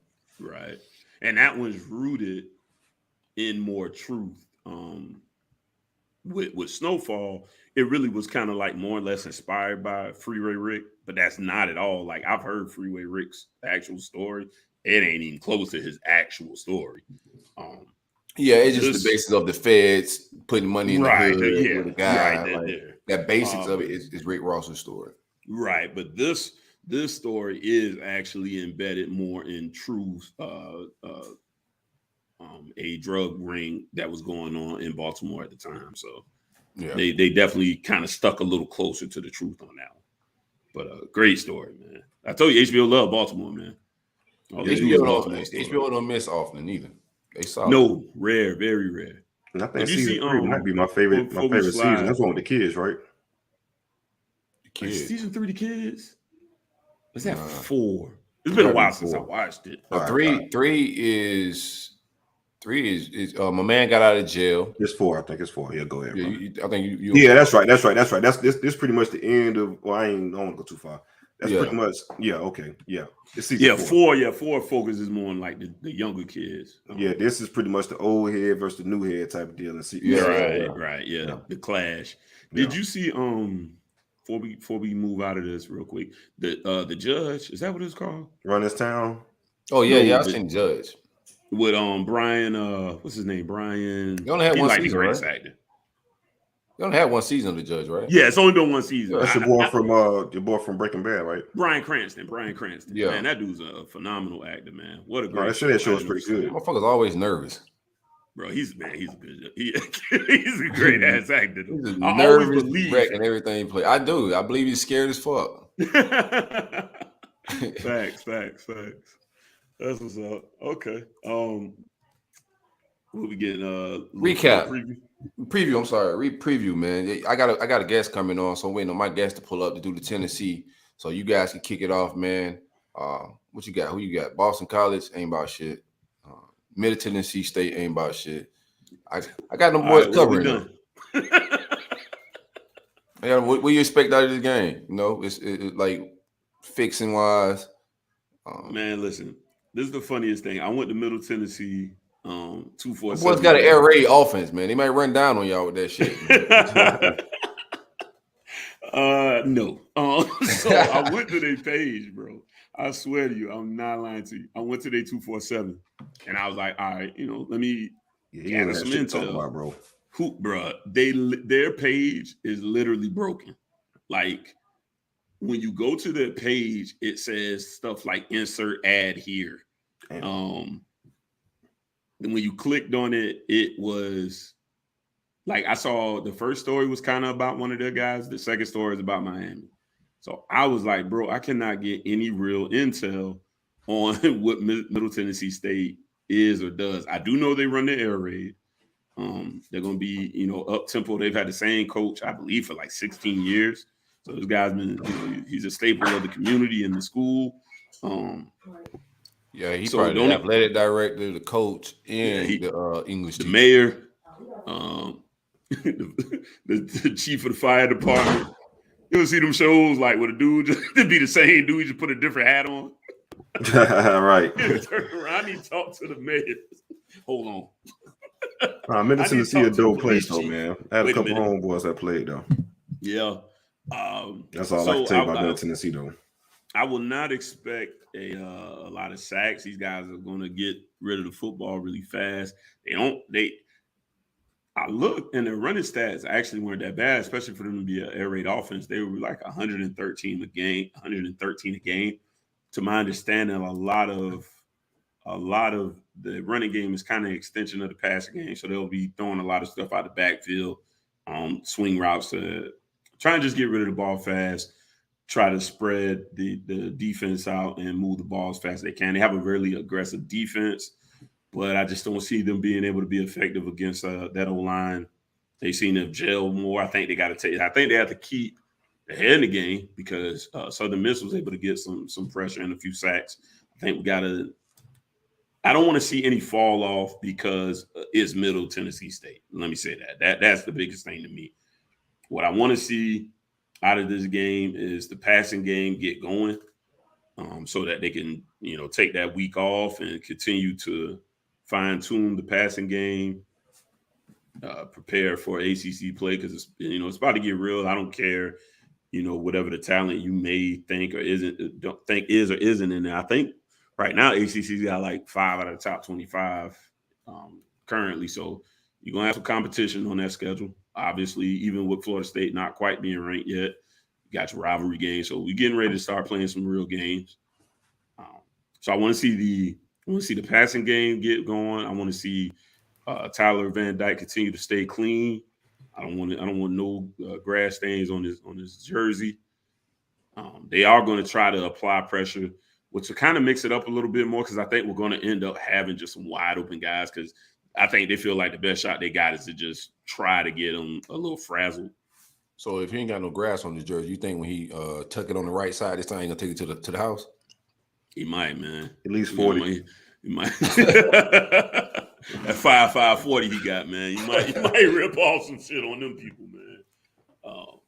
But yeah, that's what I expect, or that's what I hope for this game. I think the defense will just be sound and stout. They are going to have some success moving the ball, but I'd like a shutout. I didn't predict one. I think I predicted something like 42-10. It's hard to get a shutout in college football in general, but hell, I thought I had a shot at one. Yeah, you know, that shit turned into a barn burner. You never know, you know, and that's the thing. Know, like we joke, and it's like, hey, man, we see some people fall victim, man. I don't want to be one. I already fell victim to FIU a few years ago. We are the only one not to lose out of the Big Three to USF, man. I didn't need that shit to happen. Not Miami beat them boys. They beat Miami that one time. I know they played. I think they beat us when they had like BJ Daniels. And that's crazy. Yeah. BJ beat both of us. ran down on them with that thing. BJ was getting. We gotta get BJ on the podcast. Yeah, we gotta get BJ back in. Nah, we gotta get him to the house, man. We gotta get shots, man. For sure. We gotta get him on. Yeah, no BJ, doubt. He talk about that shit all the time, man. You know, especially playing Florida State, coming back home or whatever.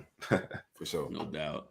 But yeah, I wish I could try to stretch this segment a little bit more for y'all, but I'm just not going to ramble on with a bunch of bullshit. It's Middle Tennessee State, brother. I did not look for nobody from Middle Tennessee State. So, you know, it is what it is. We ain't gonna jump ahead, man. Y'all stay focused. Y'all got some more fight to worry about the following week, but just stay focused. Oh, yeah, I'm gonna line up the ACC. I'm gonna make sure I got some guests for that, no doubt. But Middle Tennessee State, I did not look. No, I don't want you bringing no reporter on from them people, man. Nah, that wouldn't be fair. Fan, reporter. Nah, we ain't gonna do that. Then they have to do some research. Some people don't know. Man, I don't do shit around here. All right. You seen our website. Right. There is none. It's on my cover. Only thing 247 though, they ain't doing shit. They don't know. They just that shit had 404. Like, ain't no Middle Tennessee State fans checking for it. Ain't nobody been on that site, man, but me. I was the only fan on that site, man. Before we get in, you got to do Boston College. But before we get in, how do you do? I know it don't matter. Rankings don't matter right now. But how you do feel about Florida State not being ranked? I'm cool with it. I'm 3-0. I'm cool with that because you don't think y'all should be ranked? You don't think anybody like who on that list you think ahead of y'all that's egregious? Miami. No, to be completely honest, I mean, what has Miami done besides some preseason rankings? I mean, we got 2 P5 wins. They have 0. We have no losses. They have 1. I mean, quite frankly, like they beat Bethune-Cookman and Southern Miss. So I don't see, and then they lost to a team that just lost to a G5. Why you say Florida though, man? Why you coming to us? Because Florida got. I mean, Florida do have a team. We got something. We got something. Yeah, they do have something. That Utah win. That Utah win. Utah. Yeah. Utah. That's right. Yeah. That's the reason why. But no, I can't. I mean, come on, I can't really. But they lost at home to Kentucky. And Kentucky, we at least lost on the road. No, I understand that, but Kentucky's a ranked team. They're supposed to be pretty good. So I think they're ranked too high as well. You leave my team alone, man. Quit being a bully. Man. Nah, bro. No, I think. Well, that's why I say this rankings now is basically they've just rewatching preseason rankings, bro. That's pretty much what they're doing. I didn't think we should have fell all the way to 25th, but so you know that's what I'm saying. It don't really matter. We got a lot of seasons left to play. Go play. Y'all couldn't go score a touchdown in the game of football. Y'all got to drop somewhere. Mind your business. Y'all flew way out there to get some. Anthony Richardson still ain't score one. Y'all still ranked ahead of us. You said who? AR. Oh no, it's a team game. You're gonna put a bitch in the end zone, man. Some type of way that bitch gonna hit pay dirt. Goddamn. I think we could have scored on USF. What's your score prediction for Middle Tennessee? I think I put it in at 42-10. Don't quote me. Nah, so what's your score prediction for that game? 21-20. Fuck you, boy. I was dying when I saw that shit. Yeah, that was Y'all fun. not gonna cover, man. Well, I mean, in our shit, What's the spread? What's the spread for covered. that one? It's a 25. spread. I think We almost 25. covered Southern Miss. We should have covered Southern Miss. So I That think was against like the spread, 25. y'all been getting y'all ass whooped against the spread, man. So I'm gonna say I might as well just make it interesting in my prediction because like and our bet and our prediction shit is spread. So yeah. Oh, it was. y'all ain't gonna cover the spread. So I'm just gonna make it 1 Oh point. yeah, game. on the sheet. Yeah, that's right. Just to I'm troll. thinking about just when Logan hit us up. But for me, yeah, my score still covers the spread. So I'm Yeah, comfortable give me UM 35, Middle Tennessee State 10. You got them covering, huh? just barely. I got them covered. At 25. I think it's 24.5 or 25.5. Oh man, Mario don't give a fuck about that spread, man. Right. You ain't go out there and sit on the ball and say, "Hey, we possessed it the longest." We're gonna run down their throat. We ain't gotta. Oh, it's 27.5. Woo! Yeah. Yeah, Oh yeah, Middle Tennessee State covered. 4 touchdowns. Hate all you want. Middle Tennessee State for the cover. No, man, get out of here with But that no, shit, yeah, as man. far as the rankings though, and we all I'd rather be, as long as we undefeated, we cool. Just keep winning. That it'll happen. I mean, it's early in the season. I know people don't really believe in us. Yeah, we went 3 and whatever in 2020, 5 and 7 last year. People still don't believe, so that's cool. You know, just keep winning. Just keep winning. I do think after BC, well, yeah, if we do beat BC, I'm 100% sure we'll be ranked. I think it was like the 26 team technically or whatever, 26 to 27 team. So we'll be ranked next week if we win. But yeah, it don't really bother me. Yeah, I'll be ranked 26. Well, Y'all problem is right now. Middle Tennessee, after y'all beat Tennessee State by 10, we go jump y'all. Man, get out of here, man. Get out of here, man. The mighty Blue Raiders, man. But we do know that the real rankings that carry weight, they'll be released in X amount of weeks. Yeah. That's all I don't know why people even get excited about the AP. They don't carry no bowl weight, they don't carry anything no more nowadays. Just fun until the playoff rankings drop. For sure. We're moving on to BC. Well, before we get to BC, got some recruiting stuff to talk about real quick. We got a commitment for 4-star linebacker Blake Nicholson, guy we've been speaking of in regards to the show. Kind of pushed back his commitment a couple times, and they had some Florida State fans a little wary, but I feel like once he came on that visit the end of July for like 3 or 4 days, and then it was word that his parents wants to move over to the East Coast. Out of that 4-day visit, they took one of those days to take a trip to Panama City just to scope out the scene about possible living areas or whatnot. So once I saw that, I knew the writing was kind of on the wall. So shout out to the staff for doing that in regards to that recruitment. He's a big linebacker, physical guy, fast guy. He also runs like a 4.5 and 40 kids athlete. Ran for 2,000 rush yards as a running back last year. So he does it all for the team he plays for. Really good in coverage. So I think he's pretty much the type of linebacker that we need in today's game. Physical guy that can run and can cover in space. And shout out to I want to give a shout out to Randy Shannon, of course, but I want to give a real shout out to Derek Ray, who spearheaded this recruitment from the start. He is originally from the same city that Blake Nicholson is from, and just kind of took over that recruitment. And then Randy Shannon just came in and did what he did. So shout out to those two for reeling in a linebacker. Again, much need to get at a position of need, and Mike ended up stuffing Dan Lanning in the locker room, one of his former defensive coordinators. Shout out to Randy, man. He said, "Fuck the specials." He ain't gonna get no Randy special this cycle. He Nah, got something man, on he do got one that's a Randy special. We got a 3-star linebacker out of Georgia, DeMarco Ward. So that we're probably, depending on who's available, it'll probably be a big fish. The only linebacker that else they'll take for this class. I'm pretty sure they're comfortable with the 2. But if like a big fish pops up, down the line, then they'll entertain that. But yeah, they're pretty satisfied with Blake Nicholson, that linebacker, 4-star guy, and DeMarco Ward, 3-star linebacker out of Georgia. So good get for the staff in regards to that. Much needed position in regards to landing. And we got some more commits coming up. We have Hakeem Williams. He commits this Friday at 2 p.m. So I feel comfortable with saying that he'll be a no once the pick comes in. He did take a visit over to Texas A&M this weekend for the game. And also, yeah, real quick, going back to Blake Nicholson. Fans were kind of worried because this past weekend he was in Oregon visiting for the BYU game. But there was nothing to worry about at all, that situation.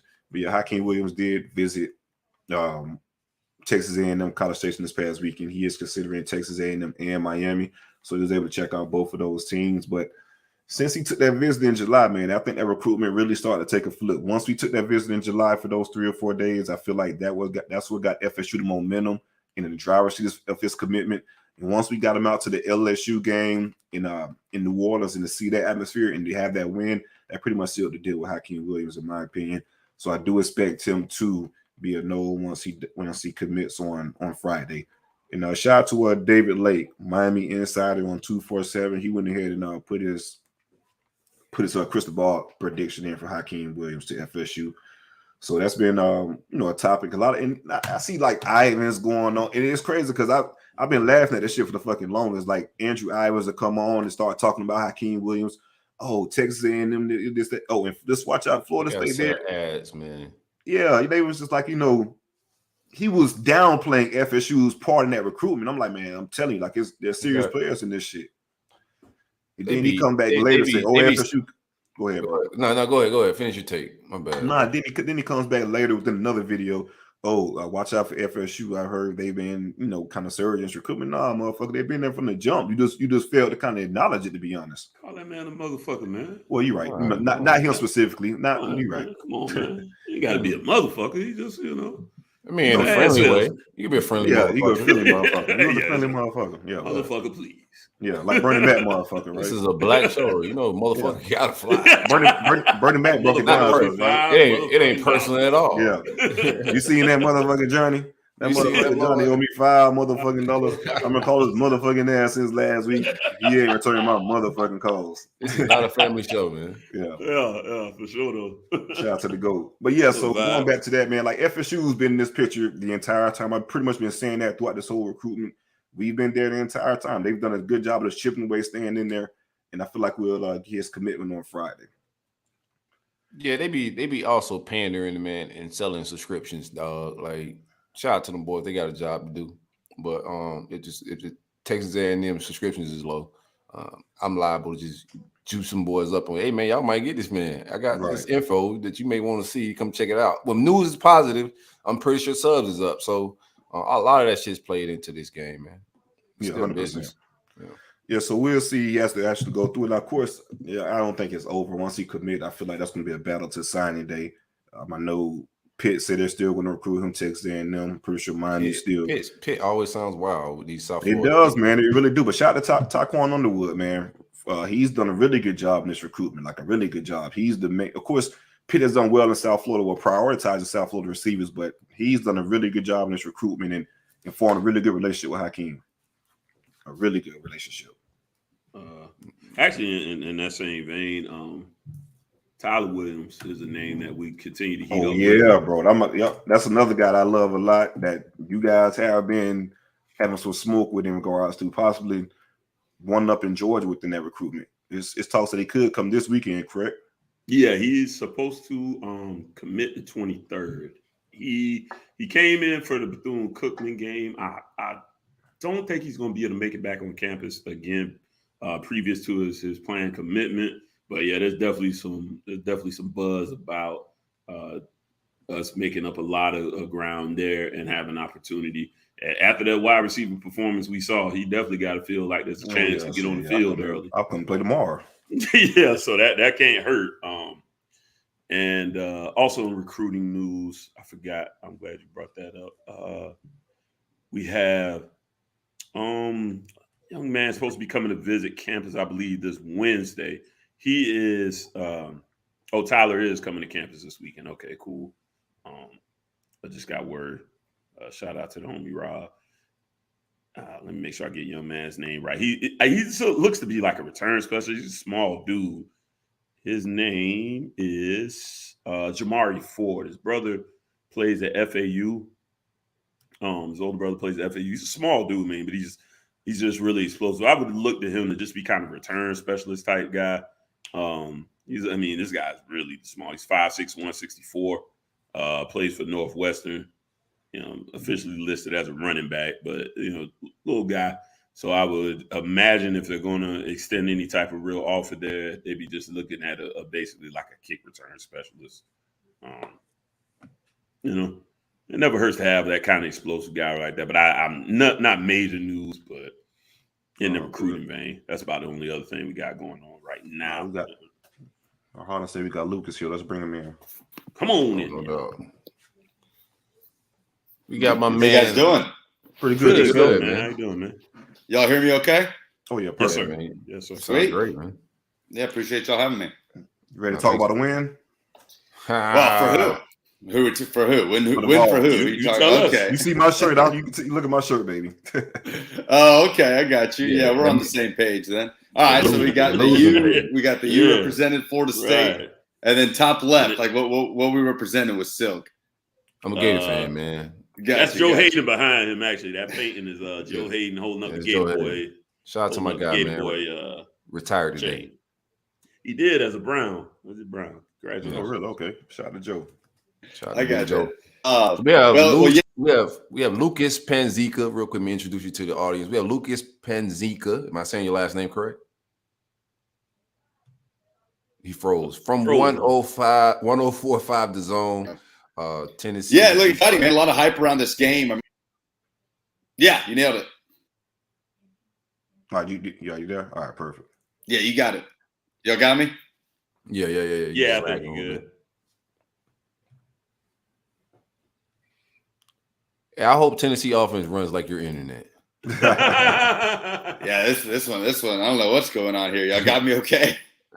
I think you all right, man. All right, you should be good now. All right. Let's see if we can do it. So what's up, man? We're coming into town. You guys is ranked at number 11 right now. We're at 20. Our offense is struggling. I'm looking for, explosive offense. Hyper goes tempo. You got the home crowd. It's going to be a tough matchup for us, man. The spread right now is 10.5. May go up. All the money's going on Tennessee right now. What's it feel like in Knoxville? Man, the hype is just out of control at this point. I mean, Tennessee and Florida, obviously the series is what it is. What is it? 16 of the last 17 to the Gators. Yeah, we own that shit. I mean, the results are there. But Florida's had its issues, right? In the last 10 years, 4 head coaches since Urban Meyer.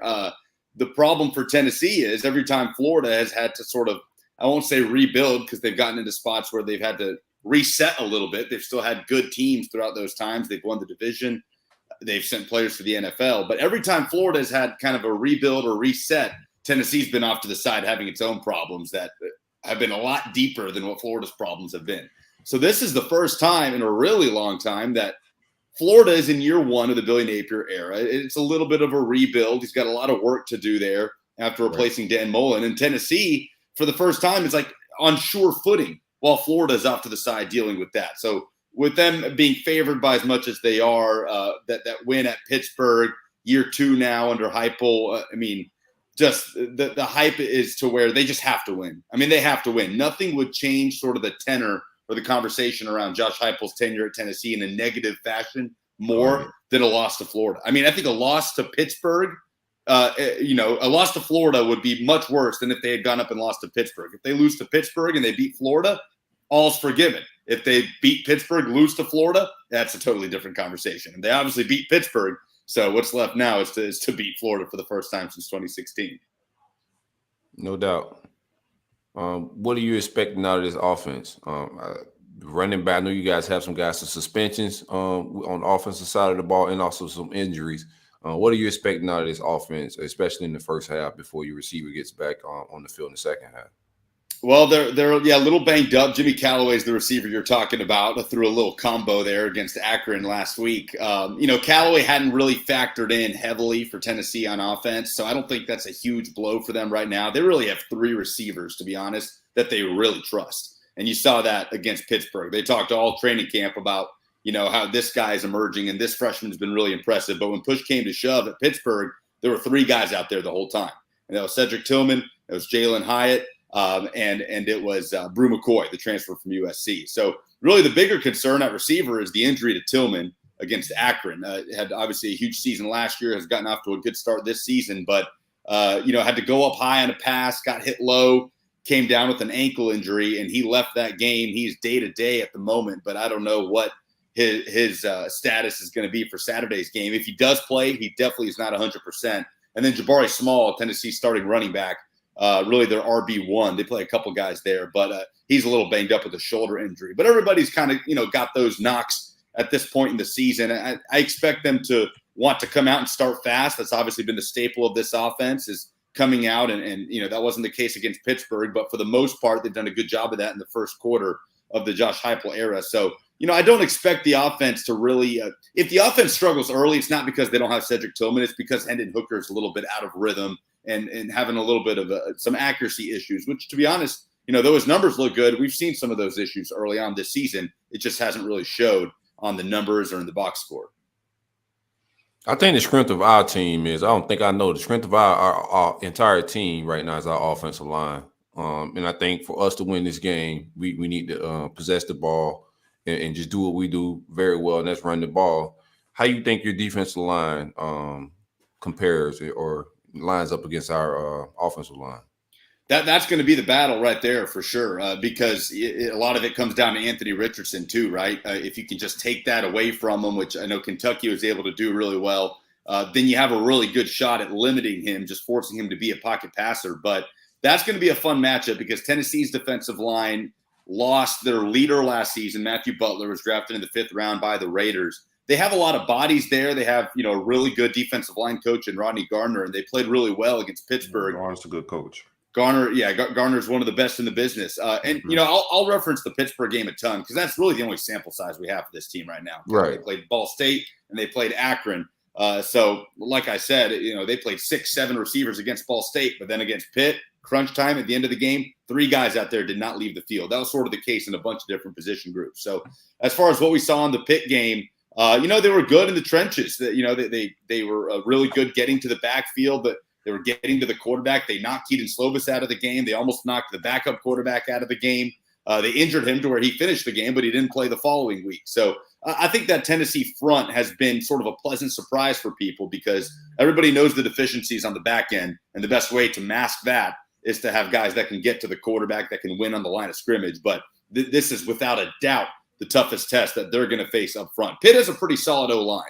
Pitt can run the football, but this is without a doubt a tougher test in my mind. Got you. How is your secondary, Fred? I don't think us pitching the ball around hasn't gone well, but I think we got some guys that can make some plays like Justin Shorter. He could win some one-on-ones. Just looking at Slovis, he got 195 on you guys, but also threw a pick. Also, they running back got 6.2 a carry and got 154 yards. I see some opportunities with your defense. Just watching the game and also looking at like some of the stat lines. You guys are opportunistic. I think we'll have some opportunities. It's just my defense right now has just been food. Hasn't been able to get off the field in instances like last week with USF. But I want to, and also I want to see what the health is like with my man Ventrell Miller. That'll change my outlook on the offense. Right now, if he's out on the road, it just looks tricky, man. But what does your secondary look like? Secondary going into the season was by far the biggest weakness, just on paper. Secondary was one of the worst in the SEC last year, and they lost their 2 best players. They lost Alontae Taylor, 2nd round to the Saints, and they lost Theo Jackson, was drafted in the 6th round by the Titans. He's still here in Nashville in his hometown. He's on the practice squad. And they didn't really replace those guys as far as replicating that high-level production. They brought in, a safety, Andre Turrentine, out of Ohio State, a Wesley Walker out of Georgia Tech.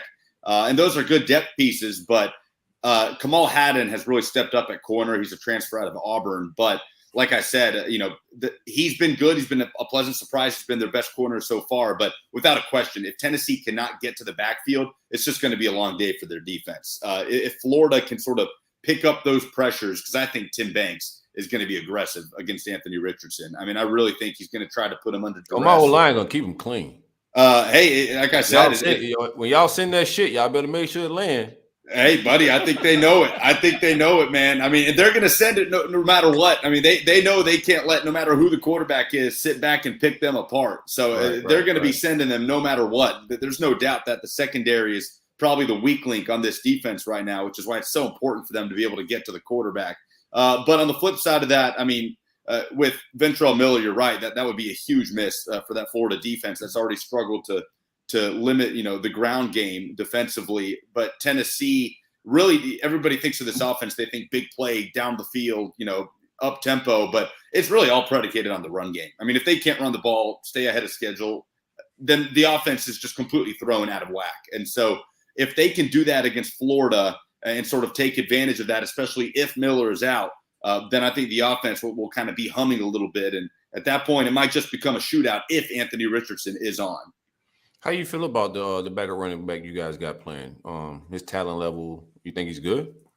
Jalen Wright, he's a solid player. If Jabari Small were to not go, which I think he will, but if he does, kind of like Tillman, he won't be exactly 100%. You feel really good about what you have in Small. But Jalen Wright, serviceable backup, and Dylan Sampson's a freshman that's really flashed. So as far as personnel, they don't have any running backs that just jump off the page as one of the better backs in the SEC. I think if Small were to stay healthy, he could get into that conversation. But really with this offense, it's about timing, it's about rhythm, it's about taking advantage of defenses with that tempo. Offensive line has played well so far for Tennessee, but you don't have that guy, that Tank Bigsby, that Chris Rodriguez, that Jahmyr Gibbs, that you can just put the ball in his hands and say, go make a play. It's really just a product of the offense as a whole. Hendon Hooker is the playmaker in this offense. Hendon Hooker and the big wide receivers they have on the outside. Okay, so like talent on talent, who you think is the more talented team? Just based off just like basic player for player. I think right now, Tennessee barely has the edge, and that's just because of depth. Because of the hits that Florida has taken in the portal. I know Billy Napier came in and he didn't take the approach a lot of first-year head coaches take of just let's just get as many as we can. Let's just get bodies in here. He was a little selective for a first-year head coach, which I appreciate that approach. He's very specific on what he wants. But at the same time, I think Florida maybe is shorter on bodies in some areas where Tennessee isn't anymore. They certainly were last year. Depth was a huge issue for Tennessee a year ago, and they're still not at 85 scholarship players.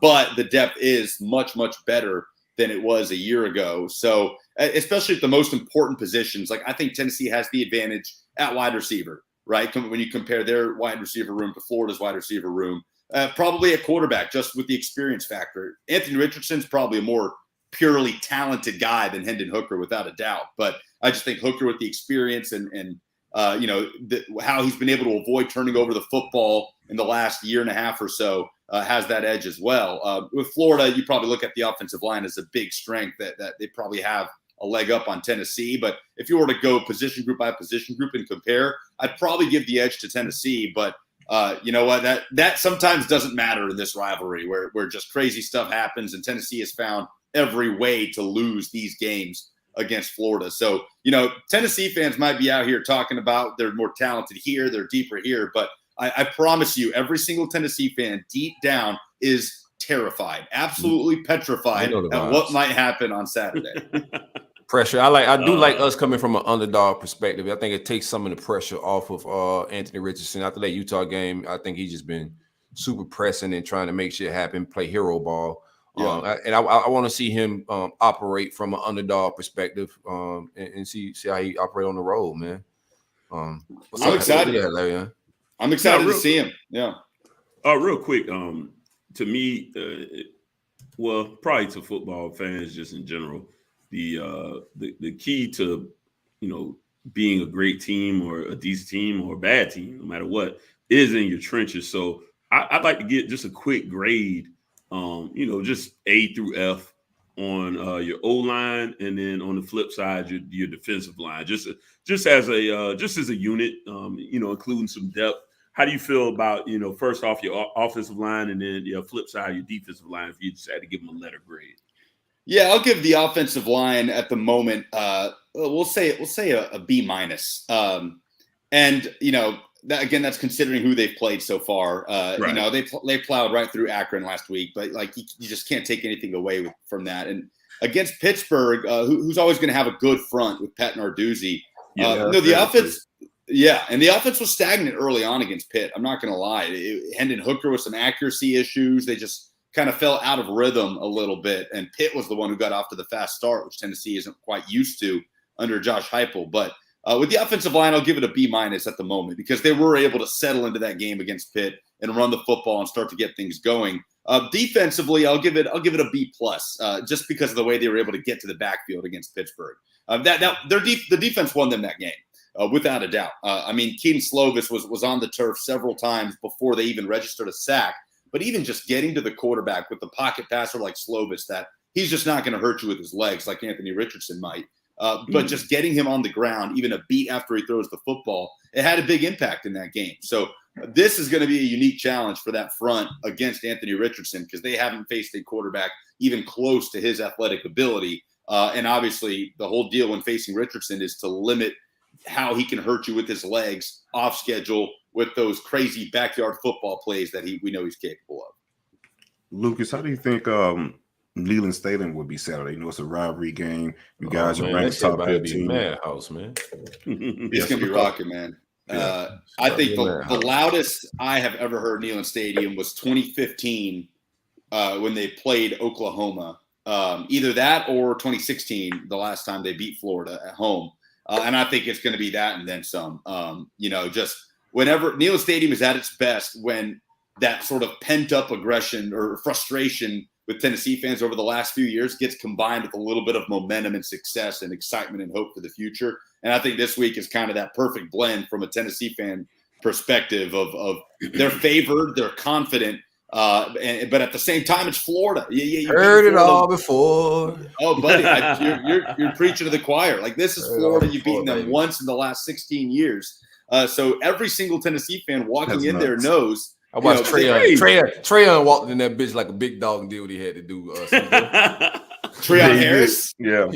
Oh, man. I mean, there's a long history of Florida backup quarterbacks coming in and doing that type of stuff as well. Whatever they want to do, man. No, so Tennessee fans know they've been hurt before by Florida in Neyland Stadium when they've expected to go in and win the game. There's no doubt that place is going to be rowdy. And I'm really interested to see how Anthony Richardson kind of reacts to that because it'll be the first time he's sort of thrown into that environment. I know he played in that Georgia game in Jacksonville last year a little bit. You know, that's a rowdy crowd, but kind of more of a 50-50 environment. Yeah. This is his first true SEC road game environment. And so I think Florida's really going to need to try to avoid letting Tennessee get off to a fast start and letting the crowd kind of run with it. Yeah, we got to run the ball. We got to run the noise out of the stadium, man. Take the air out of it a little bit. I don't think Tennessee leaves. That's one thing I can kind of credit them with. Like, one thing as a Miami fan, I obviously always got to deal with attendance jokes, which, it's like, whatever, I don't care. Oh, yeah, they're going to show up. No, what I mean is, okay, you looked at the Georgia-South Carolina game, right? Man, that thing was packed out.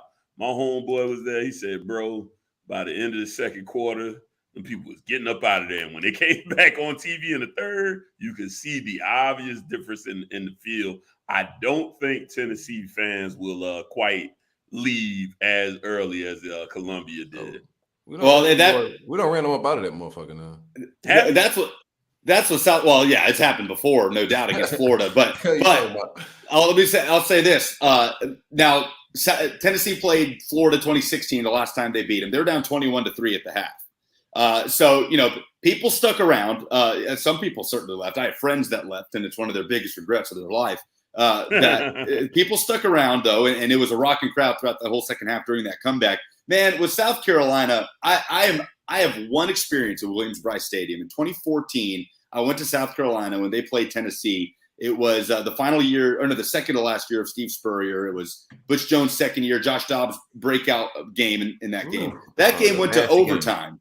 Went to overtime, and I remember, I'll never forget it. As overtime is starting, watching as South Carolina fans are spilling out of the stadium in droves. And I was looking around like, what is going on? I couldn't believe it. So Williams-Brice Stadium, it's fun at kickoff. They play Sandstorm, all that. And then those kids just want to get the hell out of there. They want to go back and party in the second quarter. Nah, man, that environment, it's fun at the beginning, but you know what? Hey, I guess it's hard to blame them. What Georgia did to South Carolina the other day should be illegal.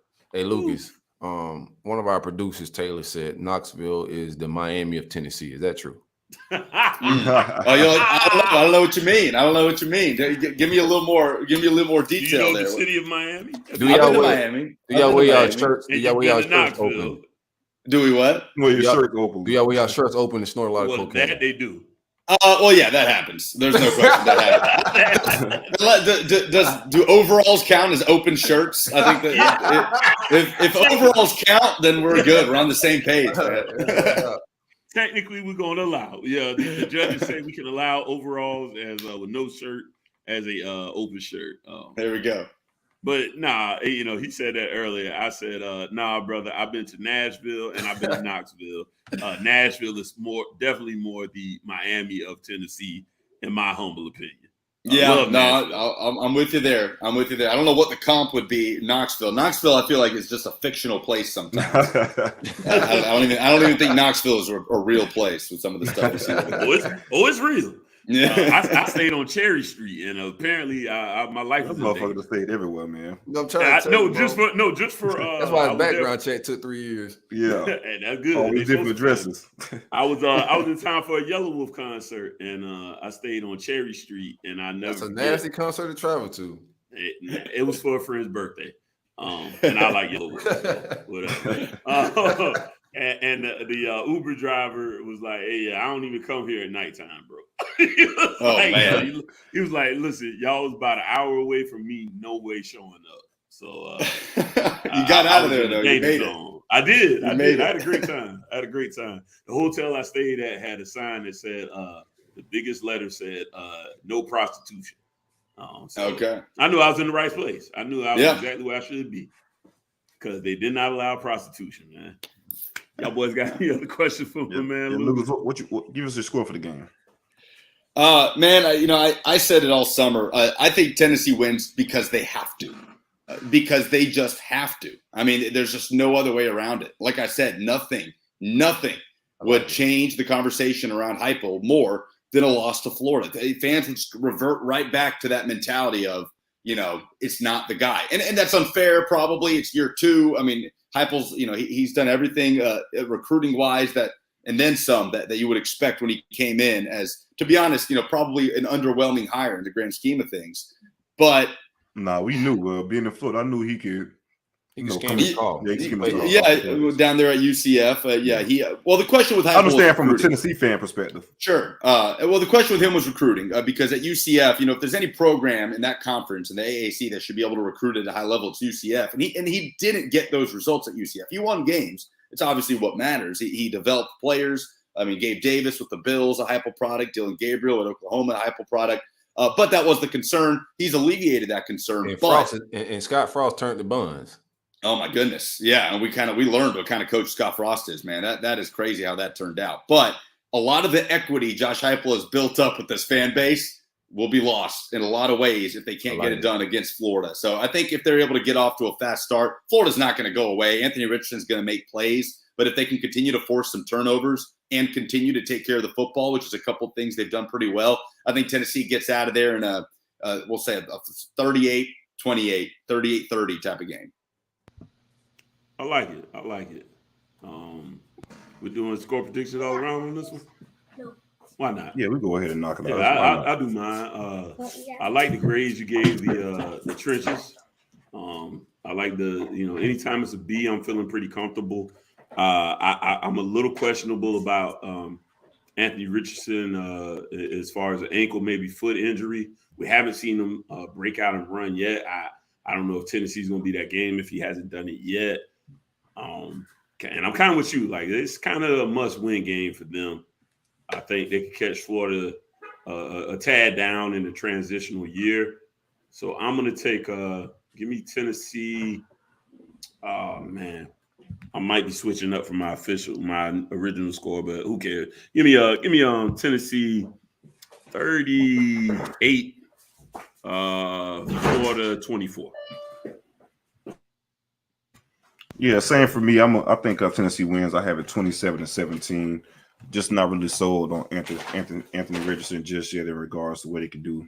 Hostile environment. I feel like Heupel could scheme up some stuff on the offense.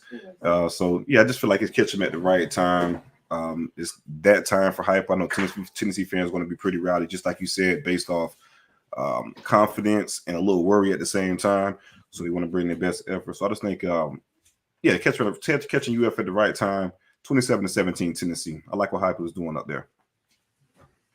I think we could run the ball on these boys and possess it, man, and do what we got to do. I think the only thing that lost us the Kentucky game was just poor decisions by Anthony Richardson. Limit his turnovers, keep the ball in his hand, and run the ball like we're supposed to. I think we could come out with a win. Being able to run the ball at the chunk yardage that we still can be explosive, but possess it. So I just think we could go into that stadium. The only way we do win this game if we don't turn the ball over. We play turnover-free football. I think we're good enough to beat these boys, man. 27-24. Hooker gonna have to show me something. Cause I know my defensive line gonna be on his ass. Shout out to Jared Mincy too. I know you guys got him, Florida transfer. Yeah, he's kind of made his way into the starting left tackle spot. Yeah. I like Mincy. I did some content with him last year. Real good kid, man. Cool. So he know what time it is with Cox and defensive ends. So I think we can make it interesting to get some turnovers out of Tennessee. Be fun. Be a great college football Saturday, that's for sure. Yeah, I love when this game has juice, man. You know, it's been too often. For it, man. We need big time games, man. It needs it. I think the SEC needs this rivalry to be relevant for sure, and it's relevant this week without a doubt. No doubt, man. We're gonna see what happens, man. Appreciate you for tapping in with us, Lucas. Hey, appreciate you guys, man. Looking forward to it. See y'all. Tell people where to find you at. At Lucas Panzica on social media. I work at 104.5 The Zone here in Nashville. We're the Titans flagship Vol Network, home of the Vols here in the Mid-State. And I produce the Buck Rising Show in the middle of the day from 10 to 1. I'm the scoreboard host on Titans Radio, and I do a lot of play-by-play work for high schools in the area and for Western Kentucky as well. But, yeah, at Lucas Panzica, where you can follow me on Twitter. Man, in trap getting it. I see you, Lucas. Hold it down, my guy. Appreciate you, boys. Enjoy it, guys. Yes, sir. Appreciate you coming on. Appreciate it, man. Good shit. All right. Perfect. All right, man. So we can wrap that up and jump to this Boston College game. Before we actually talk about the game, I just want to talk about the recruiting visit list. This is pretty much out. Well, we had Duquesne game. I gotta do my visit shit to my recruiting shit. Remind me to do my recruiting shit before I get out of here. All right, but after I knock this out, you go ahead and do yours. But yeah, in regards to the games and the recruiting visits, it's pretty much our first like decent, pretty big home game, conference opener at home that we could pretty much get some decent talent in. Been on the road last week against Louisville, and of course we had the bye week, and the week before that we had an intra-site game against LSU. So to get to the list, we have 4-star Utah commit Michael Mitchell. This is his second time pulling up. He pulled up to the Duquesne game. Like I said, I think once if the grades do clear out, I foresee him being a no. I think that flip will be pretty quick. Once the grades check out and the offer comes, I think he'll be a no. Stacey Gage, 4-star running back, 2024 running back. He's probably one of my favorite running back prospects in the next class. Him and Cam Davis, those are my two guys. Stacey Gage, he's supposed to be in town. That boy Gator, man. I don't know, man. I don't know. I feel like UF is definitely in the lead for him, but to get him back on campus shows that they're still have. No, seriously, I think UF is a team to watch out for Stacey Gage, to be completely honest with you. All right, 4-star offensive lineman DJ Chester within the 2023 class. This is a guy that Atkins is pretty much, he made a high priority. I think he wants to button up his offensive line class with DJ Chester. I know Auburn and some others are in contention for his commitment. Roderick Kearney, 4-star offensive line commit. There was some smoke about UF early. I know they're still trying to push, so it's definitely good to get him back on campus. Yeah, once I feel like once Atkins kind of locked in, it may have died down some smoke. But again, I think this will be a battle to the end. So to get him back on campus after taking those visits to UF is pretty promising. 4-star defensive tackle Jordan Hall. Like I said in the on the previous pod when we were on a bye week, Odell went and checked him out. He's a guy that they're making a high priority for. So to get him on campus also is pretty big. I know UF, Georgia, and Alabama are some of the other schools that are after him as well. So it's going to be a battle down to the wire with Jordan Hall as well. I'm liking that the staff is still throwing their weight around and trying to get the commitment of Jordan Hall. They ain't throwing no weight around. Odell throwing his weight around, son. Odell throwing that weight around. Hey, Odell's not throwing his weight around, man. One thing about it, Odell got a better resume than anybody that's in contention with it. He can throw his weight around a little bit with it. Well, I mean, if you coach for 48 years, yeah, you ought to have something on that shit. That's fair. You're right. Well, how about this? How about you? Nah, I ain't gonna go down. Go ahead, brother. Go ahead. You can coach for 40 years, but you got to put out though, bro. You got to have your first round talent. You got to have your All Americans. I'm not a put her outer, man. Never. No, that's pretty. It's some more other ones. We got 5-star commit Jalen Bell, 2025 though. That's committed to Texas A&M. He's going to be in town. We have a lot of commits for the 23 and 24 class. I want to get it to all of them, but go over some of the bigger names. Got Camden Fry, 4-star 2024 receiver commit. And we got Lamar Green Jr., 4-star defensive end commit, among some others. But the main thing is the headliners for me is of course Roger Kearney, getting him back on campus, Jordan Hall, DJ Chester, and Michael Mitchell and Stacey Gage. Those are the main ones that I'm focusing on in regards to the visit list. No doubt. Moving forward to the game, I'm pretty much like you, bro. I ain't about to spend too much time on it. I'm not gonna spend too much time on it in regards. Just like BC is just bad, man. They played bad football so far. Once I saw they lost game 0, well, not game 0. Excuse me, I keep getting game 0 mixed up with our game 0 with Duquesne, whatever they're called. Now you can call them Dunkeys now. Yeah, now that y'all beat the brakes off on. They can go back to Dunkeys. True enough. So they lost 22-21 to Rutgers. Lost to Virginia Tech 27-10, and then that was off us because I think I picked Virginia Tech, but we were kind of skeptical of Virginia Tech coming in because they lost to Old Dominion week 1, right?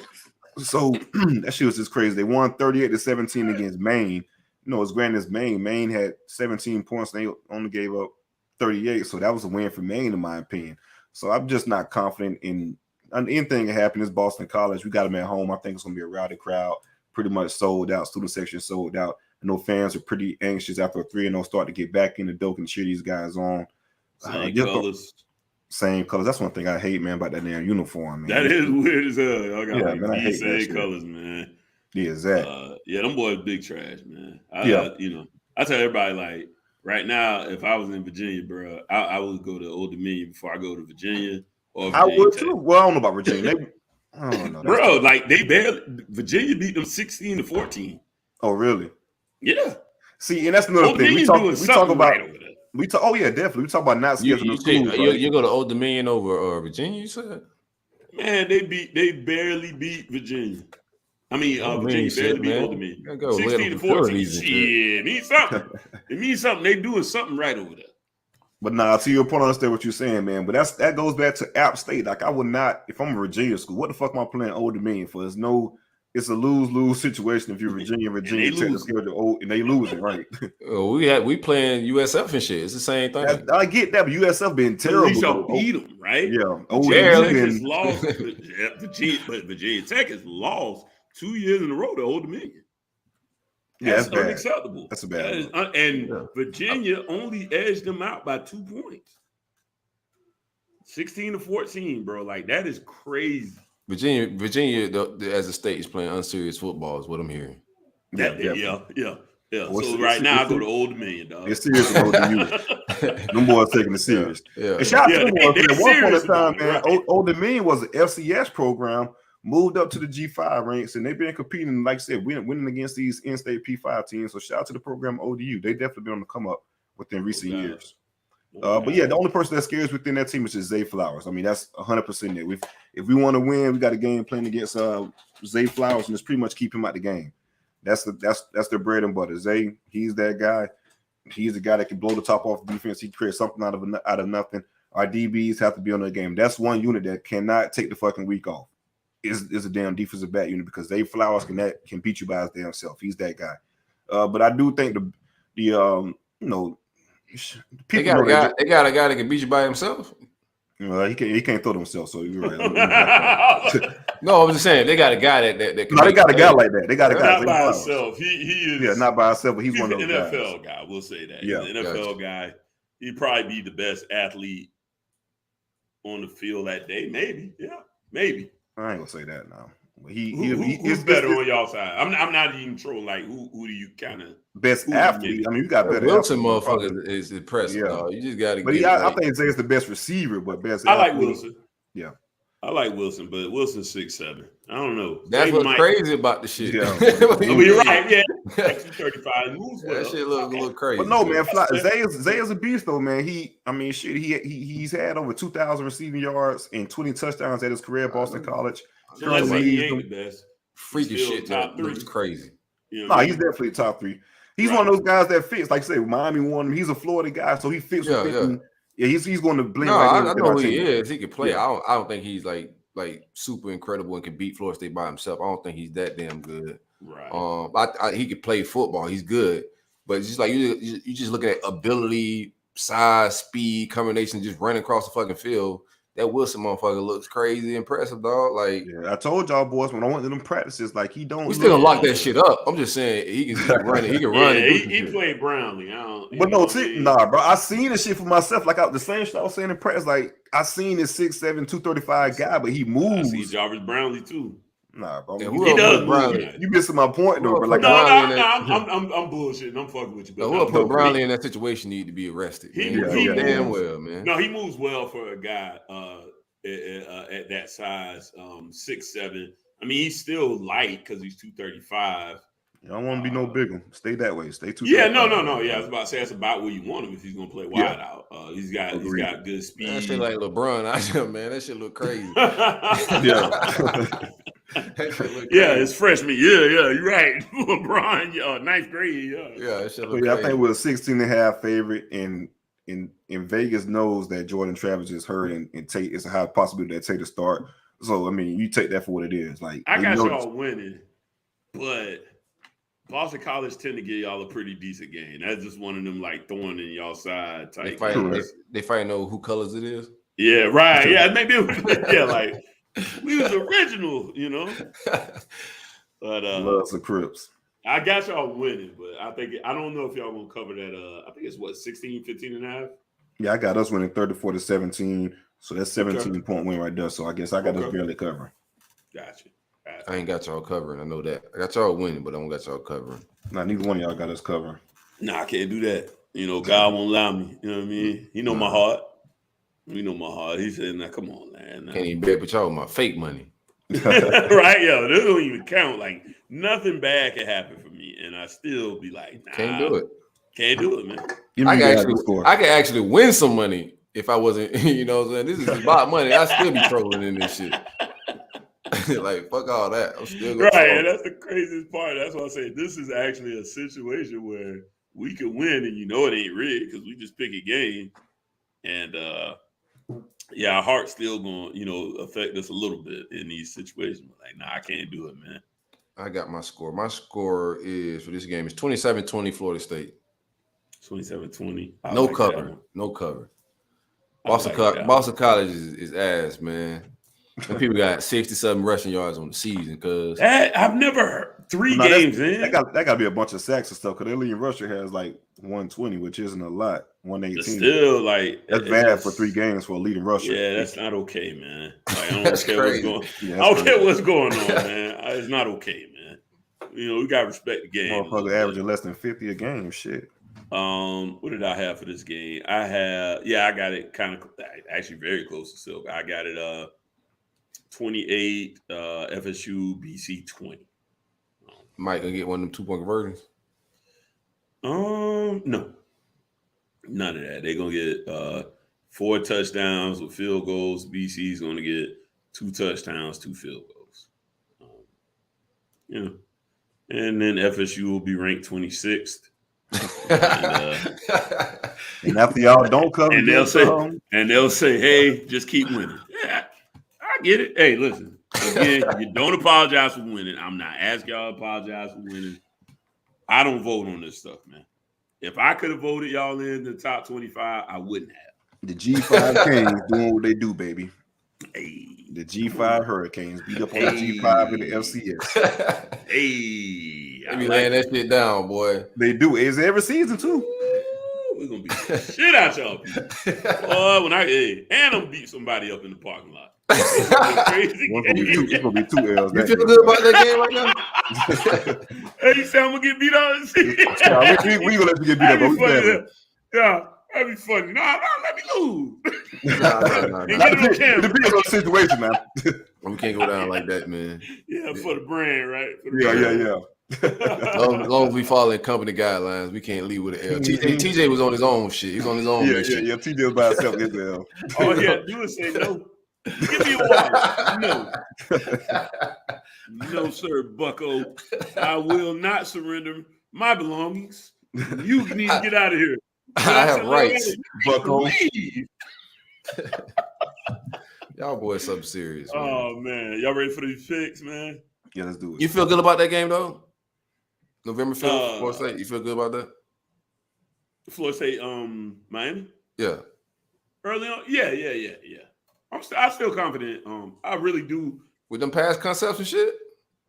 Again, I think it's crazy. It's there. I think, got to get on page. Got to get in rhythm. It's a new coordinator again. He's a young guy. He's got about previous to this season, he's had about 7 starts under his belt with a different coordinator. It's a new coordinator, so things are going well. We can protect. Just got to get it together. So yeah, I still feel good about that game. I'm not saying we're gonna really like whoop them, because that's rare in this rivalry. This rivalry tends to be a pretty close game, but I do think we win. Early prediction would be like 27-20. We got a few weeks until the game, but yeah, that game in the last probably decade has been fairly close outside of maybe 2 games, to be honest with you. But I think our trenches are good enough on both sides that we'll end up pulling it off. I like the trench. I like the trench conversation. That's where it starts, man. That's where it really starts. That's going to be. I think Florida State is too. I think all 3 of our programs on both sides of the ball, like we like. Yeah. I don't like. I think my linebackers is gross and my depth is crazy, but I'm not mad at my defense line. I think they've been getting at it for the most part. It got ugly last game with stopping the run, but. I like line healthy. I like my defense line a lot. Just got to get healthy up front. That's the thing. It's important. The trenches is just really where you're gonna. The trenches give you a chance. Y'all gotta find some explosive shit. That's the biggest thing gonna be with Miami is finding explosive plays, especially where your wide receiver room's at, and the running back room is solid. But you're gonna be missing, especially in rivalry games. You need explosive plays, and I think Florida State got players that can do some explosive shit. Or Mike could dial some shit up. We'll see. Secondary's playing nice. Linebackers core is improving. So, we'll see what they can pull off. We got some time. Yeah. Anyways, let's get to these picks, man.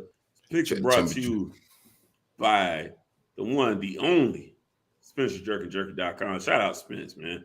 The only made to order jerky that starts with a trip to the butcher to source tender steak specifically for your batch, marinated 24 hours in freshly crafted marinades using only locally sourced produce and all natural ingredients with no added sugars.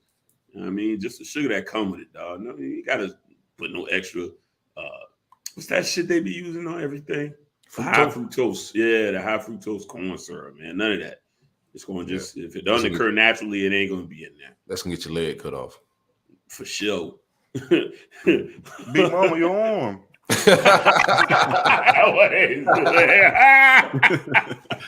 Wait, stupid. Everybody ain't gonna get that, but everybody gonna get it. But a good bit is gonna get that. That's a good one.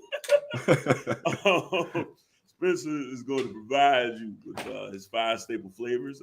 Every once in a while, he'll throw a remix out there, but the 5 staple flavors you can always depend on is original, Old Bay, habanero bourbon, Mandarin jalapeno, and lemon pepper.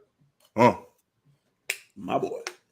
Worldwide shipping available from SpencerJerkyJerky.com. Use exclusive promo code BIGMEAT for 10% off your order at SpencerJerkyJerky.com. You can get that package dropped off anywhere from Murfreesboro to I like that. Montreal, man. Let's stick with the M's. Do a little alliteration. Y'all know what alliteration, bro. That's a good word. You don't get to use every day, man. Alliteration and monochromatic. Those are 2 of my favorite words. What is alliteration? That's like when it doesn't really rhyme, but you use the same letters. So Murfreesboro, Montreal doesn't rhyme, but we're staying with the same like Atlanta, Athens. So it's the same sound, but it doesn't really rhyme. So using A and A, M and M, that type deal. And then monochromatic is different shades of the same color. Yeah, I said those are two of my favorite words. You asked me about one, and I said alliteration is one of my favorites, and then monochromatic is another one. Monochromatic is when you use a lot of shades of the same color. Nice. Anyways, all right, let's get to these games, man. We have actually, by the time you guys are hearing this, all of your picks be fucking up my vibes, dog. Like, we need an unhighlighted Harlan shit. I do it on. Like, we got to get better on doing it on the app. Hey, I let's did shout mine out on the app, Harlan. Hey, Harlan, while we're doing our picks, by the time we finish our picks, get the leaderboard from our pick 'em. That way we can get the listeners, Ace and them boys who killing it, some love. Okay. Get that. Yeah, I want to hear that. That is definitely. Harlan picks be fucking me up, man. I know that's why I'm picking bad, man. Looking at his yellow shit here. Man, I finally did it on my phone today because we're recording. But game one. So by the time you guys are hearing this, the game is this evening. West Virginia is on the road. They are favored by 2.5 against Virginia Tech. Give me what West y'all V. got? Yeah, give me West V. West Virginia covering. So what you got? Yeah, I like West Virginia to cover. Virginia Tech is some mid. Agreed. Not getting into it. West Virginia got them covering. Next game, number 4, Michigan. They are favored by 17.5 to Mike Loxley's mighty Maryland Terrapins. Excuse me. Who we got? Give me Michigan. Okay. You like what you seen out of Michigan like that? Yeah, I just don't believe in Maryland at all. Yeah, me neither. But I've seen Maryland like come in and almost win games. I can see it 27-7, something like that. This is a Mike Loxley special. They were covered then, weren't they? Yeah, 27-7. Yeah. Yeah, give me Maryland covering. 27-7. Okay. Yeah, same for me. I got Michigan is funny in all these conversations. Michigan ain't played shit. They number 4 in the country, but they have not played anybody yet. Boys just look better since they got rid of y'all shit, man. They gave y'all that dead weight, and now they thriving. That's a good take. I like it. Great spin there. But no, they haven't played a damn soul so far in these 3 games. Give me Maryland to cover. I like Mike Loxley. I think Mike Loxley is a great offensive mind, and I think they'll be able to produce enough to definitely cover 18. Michigan not beating them by 18 in my mind. All right, next on the menu, we have the Volunteers of Tennessee, number 11 in the country right now. They got my boys hosting the Gators of Gainesville. Got my boys fucked up. They are favored by 9.5 points. It's actually 10.5 today, but we locked it in at 9. We locked in at 9.5. Okay, cool. What say you see? Got Tennessee covering 10? Okay. Yeah. We already picked this, fellas. We did. Yeah, we did. I don't remember what I said, though. Y'all covering or not? I don't remember. No, you didn't have us covering. You got us losing, bro. What do you mean? No, but it's 9.5. I'm asking you. Larry on got y'all covering. He had y'all 31-24. Yeah, but I say I think I had y'all covering still. Yeah. Oh, you had us covering? Okay, cool. Yeah. I mean, at least covering. I don't think they. Yeah, I got us winning. So you got them y'all covering 9.5. Yeah. Cool. Obviously. All right. Next game. The Michigan State Spartans. Yeah, fuck Michigan State. They won last week against Washington, right? Right. They are hosting. I kind of knew some shit was up, man. I kind of felt like going out there was going to be like for the spread to be even where it was at, considering when Michigan State was ranked. I just knew they had something was going to be off with Mel traveling out to the West Coast with them boys, man. Mm-hmm. And they got boat race. They are favored at home by 2.5 against the mighty Minnesota Gophers. I'm rowing the boat. Row the boat. You rowing the boat, huh? Yeah, I'm gonna row the boat. Big Mel, man. Give me Mel. Y'all got Mel fucked up. I'm gonna go with PJ, man. I'm gonna go with CJ and pick PJ, man. PJ Fleck. I got them boys winning this game, man. Give me Minnesota to cover that up. All right. Next, we have the Tar Heels of Chapel Hill. Man, they gonna fire Freeman ass, man. Yeah, this is about a year film, bro. Ain't gonna make it through the season, dog. But that's okay. You're gonna get a big paycheck, dog. I don't think they can fire him after 1 year. We'll see. Notre Dame is away. They are favored by 1.5 points to the Tar Heels at home. What you got? Tar Heels can't stop a nosebleed, but go ahead. Let's go though. Yeah, give me UNC. I'm gonna go UNC. Yeah. It's gonna be high scoring. It's gonna be high scoring. Notre Dame offense. Yeah, Notre Dame offense is shitty, like you said, but UNC can't stop it. Can't stop nothing. Yeah, they ain't able to. Fam, you was marching down feeling them boys, man. Getting loose. We thought, fam, we were gonna have a great year. Yeah, right. Yeah. Fuck it. Give me Freeman, man. Maybe they can play with Dion. Maybe they can do it. Yeah, I was like, oh damn. All right, you going Freeman. All right. I like it, man. Vote for the culture. Give me UNC. I think UNC is gonna actually win that game at home. It's 1.5. You gotta be bigger to win that bitch at this point. Yeah. Hey man, I'll make the spread. Once you put the spread in this bitch, you gotta pick. Yeah, you picking a winner. You're right. Nah, this is the closest spread we got. Basically, just to pick them who you got winning this game. I'm surprised it's this close, considering Iowa State at this time is not ranked, but they are at home.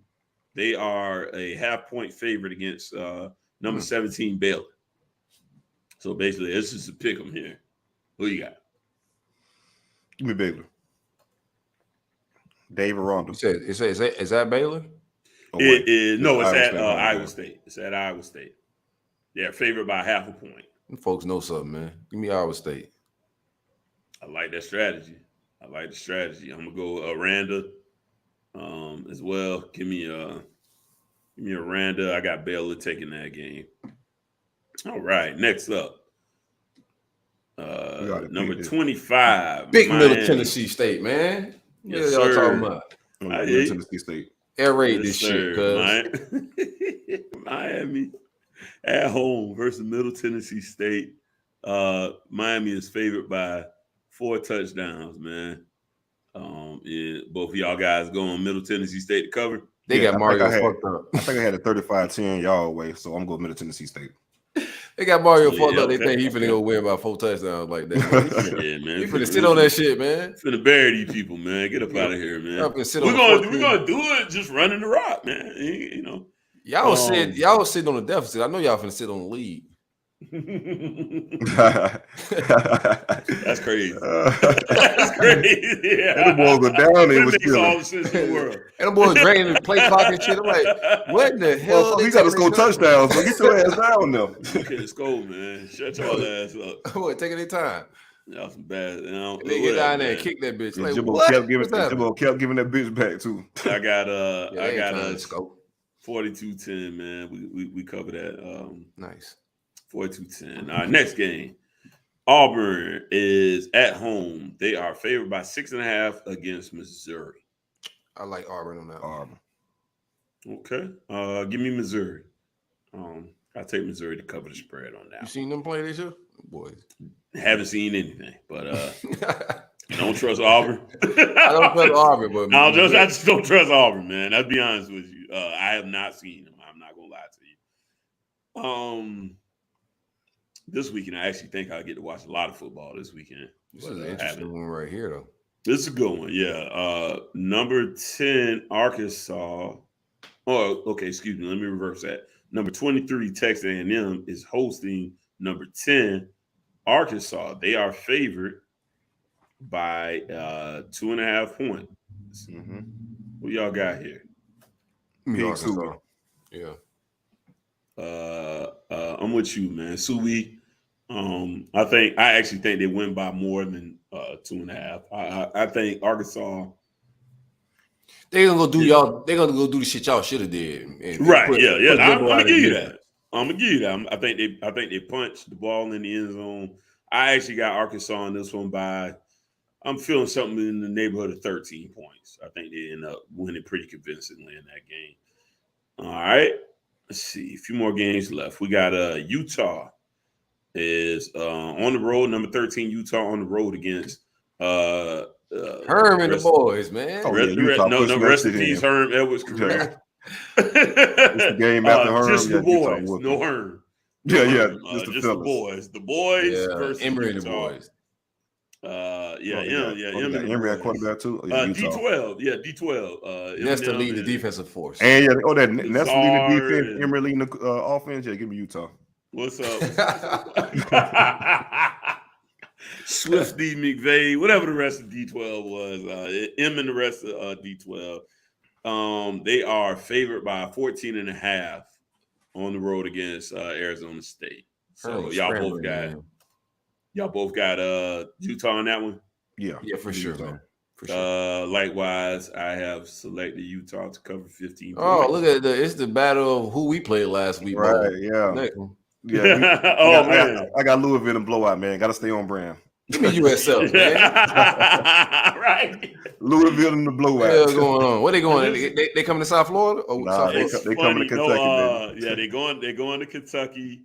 What finna beat the shit out of USF? Man, I got Louisville like busting their ass. Weirdly enough, I don't think they're that much better. I just think Louisville's a terrible football team, man. No, they are. I don't think they're good at all. That's why I turned that game off. I was watching it Friday night, and then I was like, bro, I got to work tomorrow. Their lack of defense just made me mad. They had Brownlee on somebody one-on-one all game. I'm like, who is calling this shit?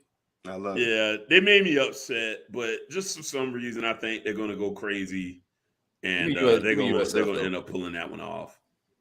You got USF in that one? Yeah, the battle of the black quarterbacks. We're going to see who can run that bitch.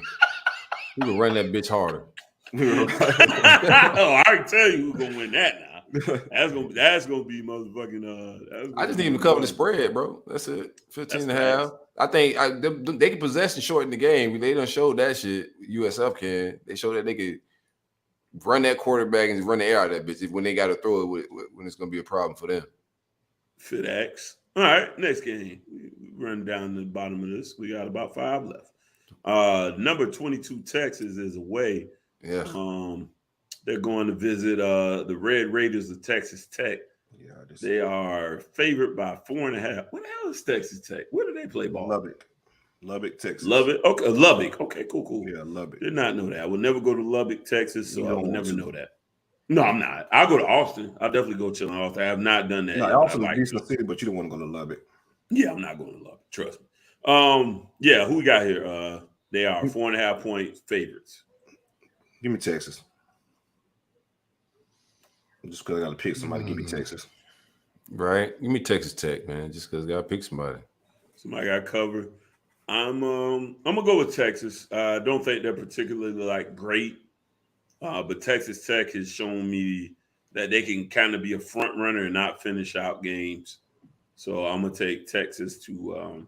I think they actually may even get behind early in this game, but end up winning. Texas still getting that love from almost beating Bama. I remember I got some love like that last year. Sometimes, hey, it is what it is, right? You got to take it for what it's worth. All right, next game. We have number 21, Wake Forest is hosting the Clemson Tigers. Number 5, Clemson is favored by 7.5. Give me Clemson. Them boys, they should have lost last week to Liberty. So give me Wake Forest, that is. They should have lost last week to Liberty. So give me Clemson. They'll cover the 7.5. They got okay. How you feeling, there, brother Corey? That'd be crazy. Them boys win this game. If we win. Yeah. We'll get game. I think they're looking ahead a little bit. We'll get game day. Who? If somehow Wake Forest upset them, Wake win. Yeah, it's a good chance the FSU probably get game day. No, ranked 26. That'd be number 20 versus number 26. 24 versus 16, 15 or something. We gonna jump Miami. 24.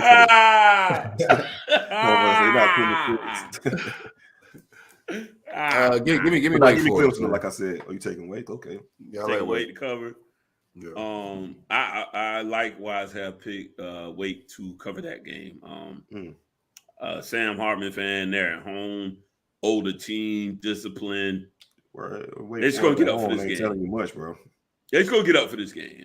Wake Forest home is neutral. That's neutral side. You don't say that, man. That's not officially true. It's I guarantee South Carolina.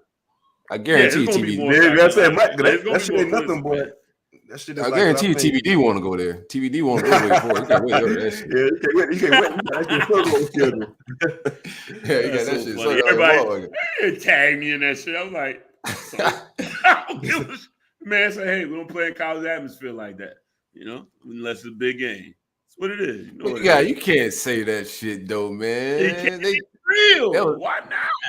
That's it's nasty. Real. You can't say that. I was not mad. Now when you throwing ducks. You can't be throwing ducks and missing wide receivers and come out and say you like away stadiums better. You got bad PR already, fam. They benched your ass already, dog. You would come out here talking about this stadium. But he said, see, one thing they did in that clip too is they cut it off. He said, "I like to quiet the crowd." That's good production, absolutely. Yeah, definitely. Got all right, final three.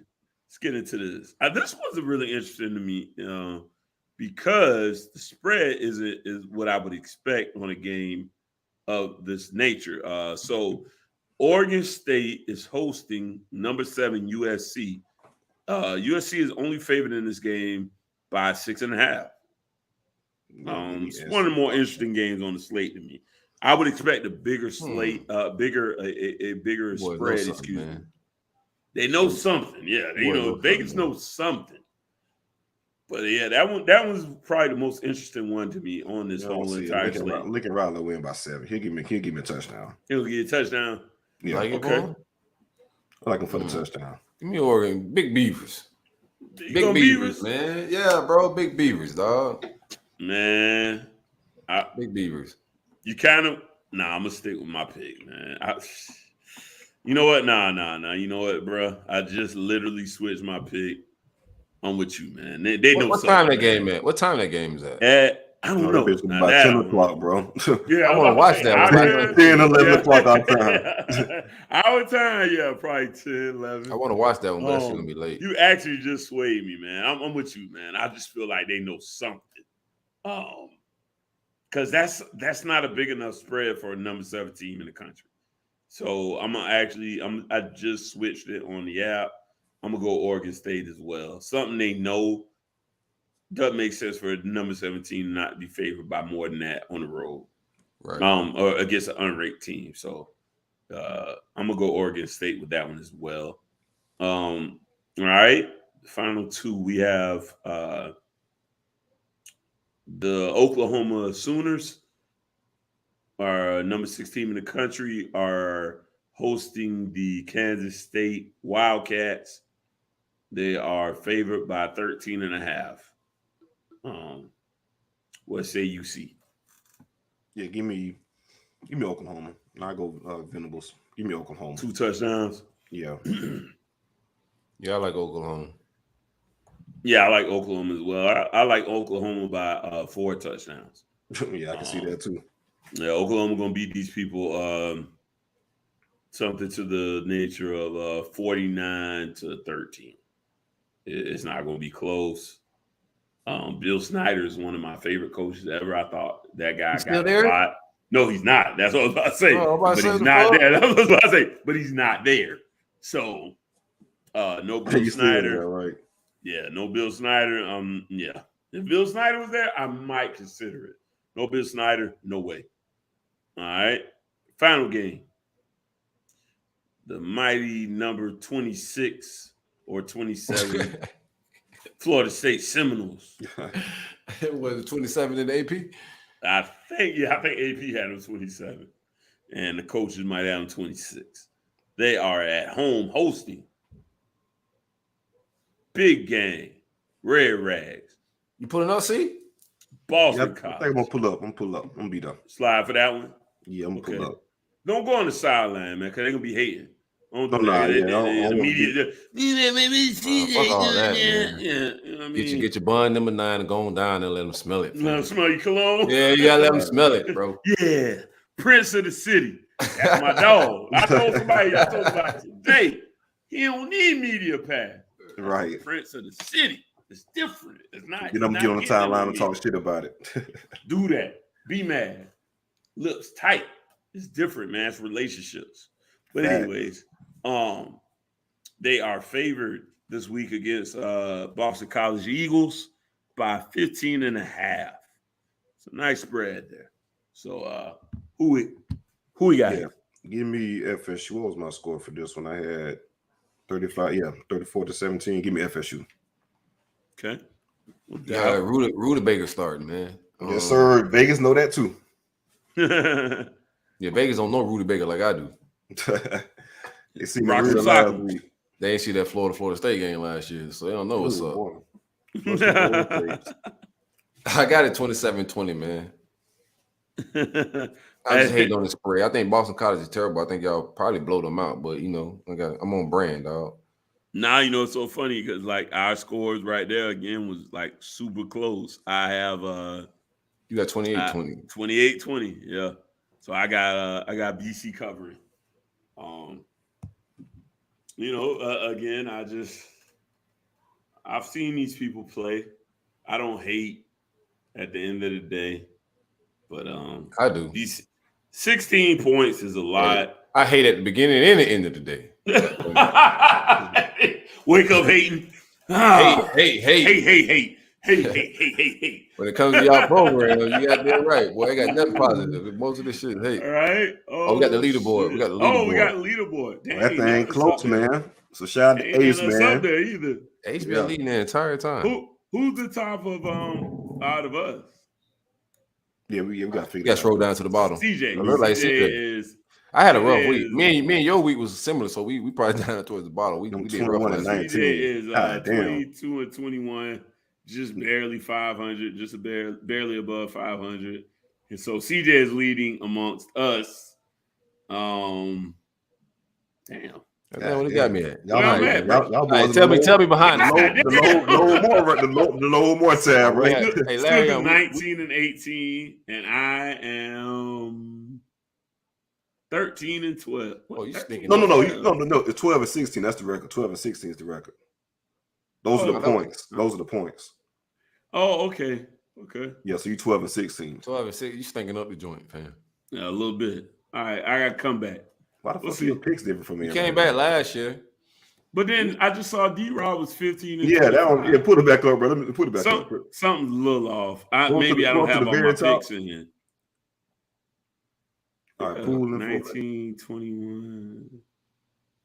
Yeah, so wins. Ace. You must have missed some. That's 40 games. I think we got to adjust some stuff. We'll get back to it.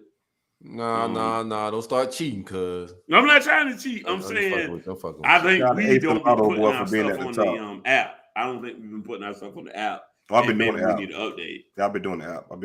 I did today, literally just today. So anyway, I don't care if I don't win. I hope our fans win. So 2 tied with first, so we got 5 tied at second. It's getting interesting. Keep putting them picks in. Let's go. All right. We got anything else, man? No, I do want to just recap some. I haven't hit on recruiting in the last 2 shows. So I just want to go ahead. Shout out my man John Walker. Keep pulling up on campus. 4-star defensive tackle out of Kissimmee, however you said.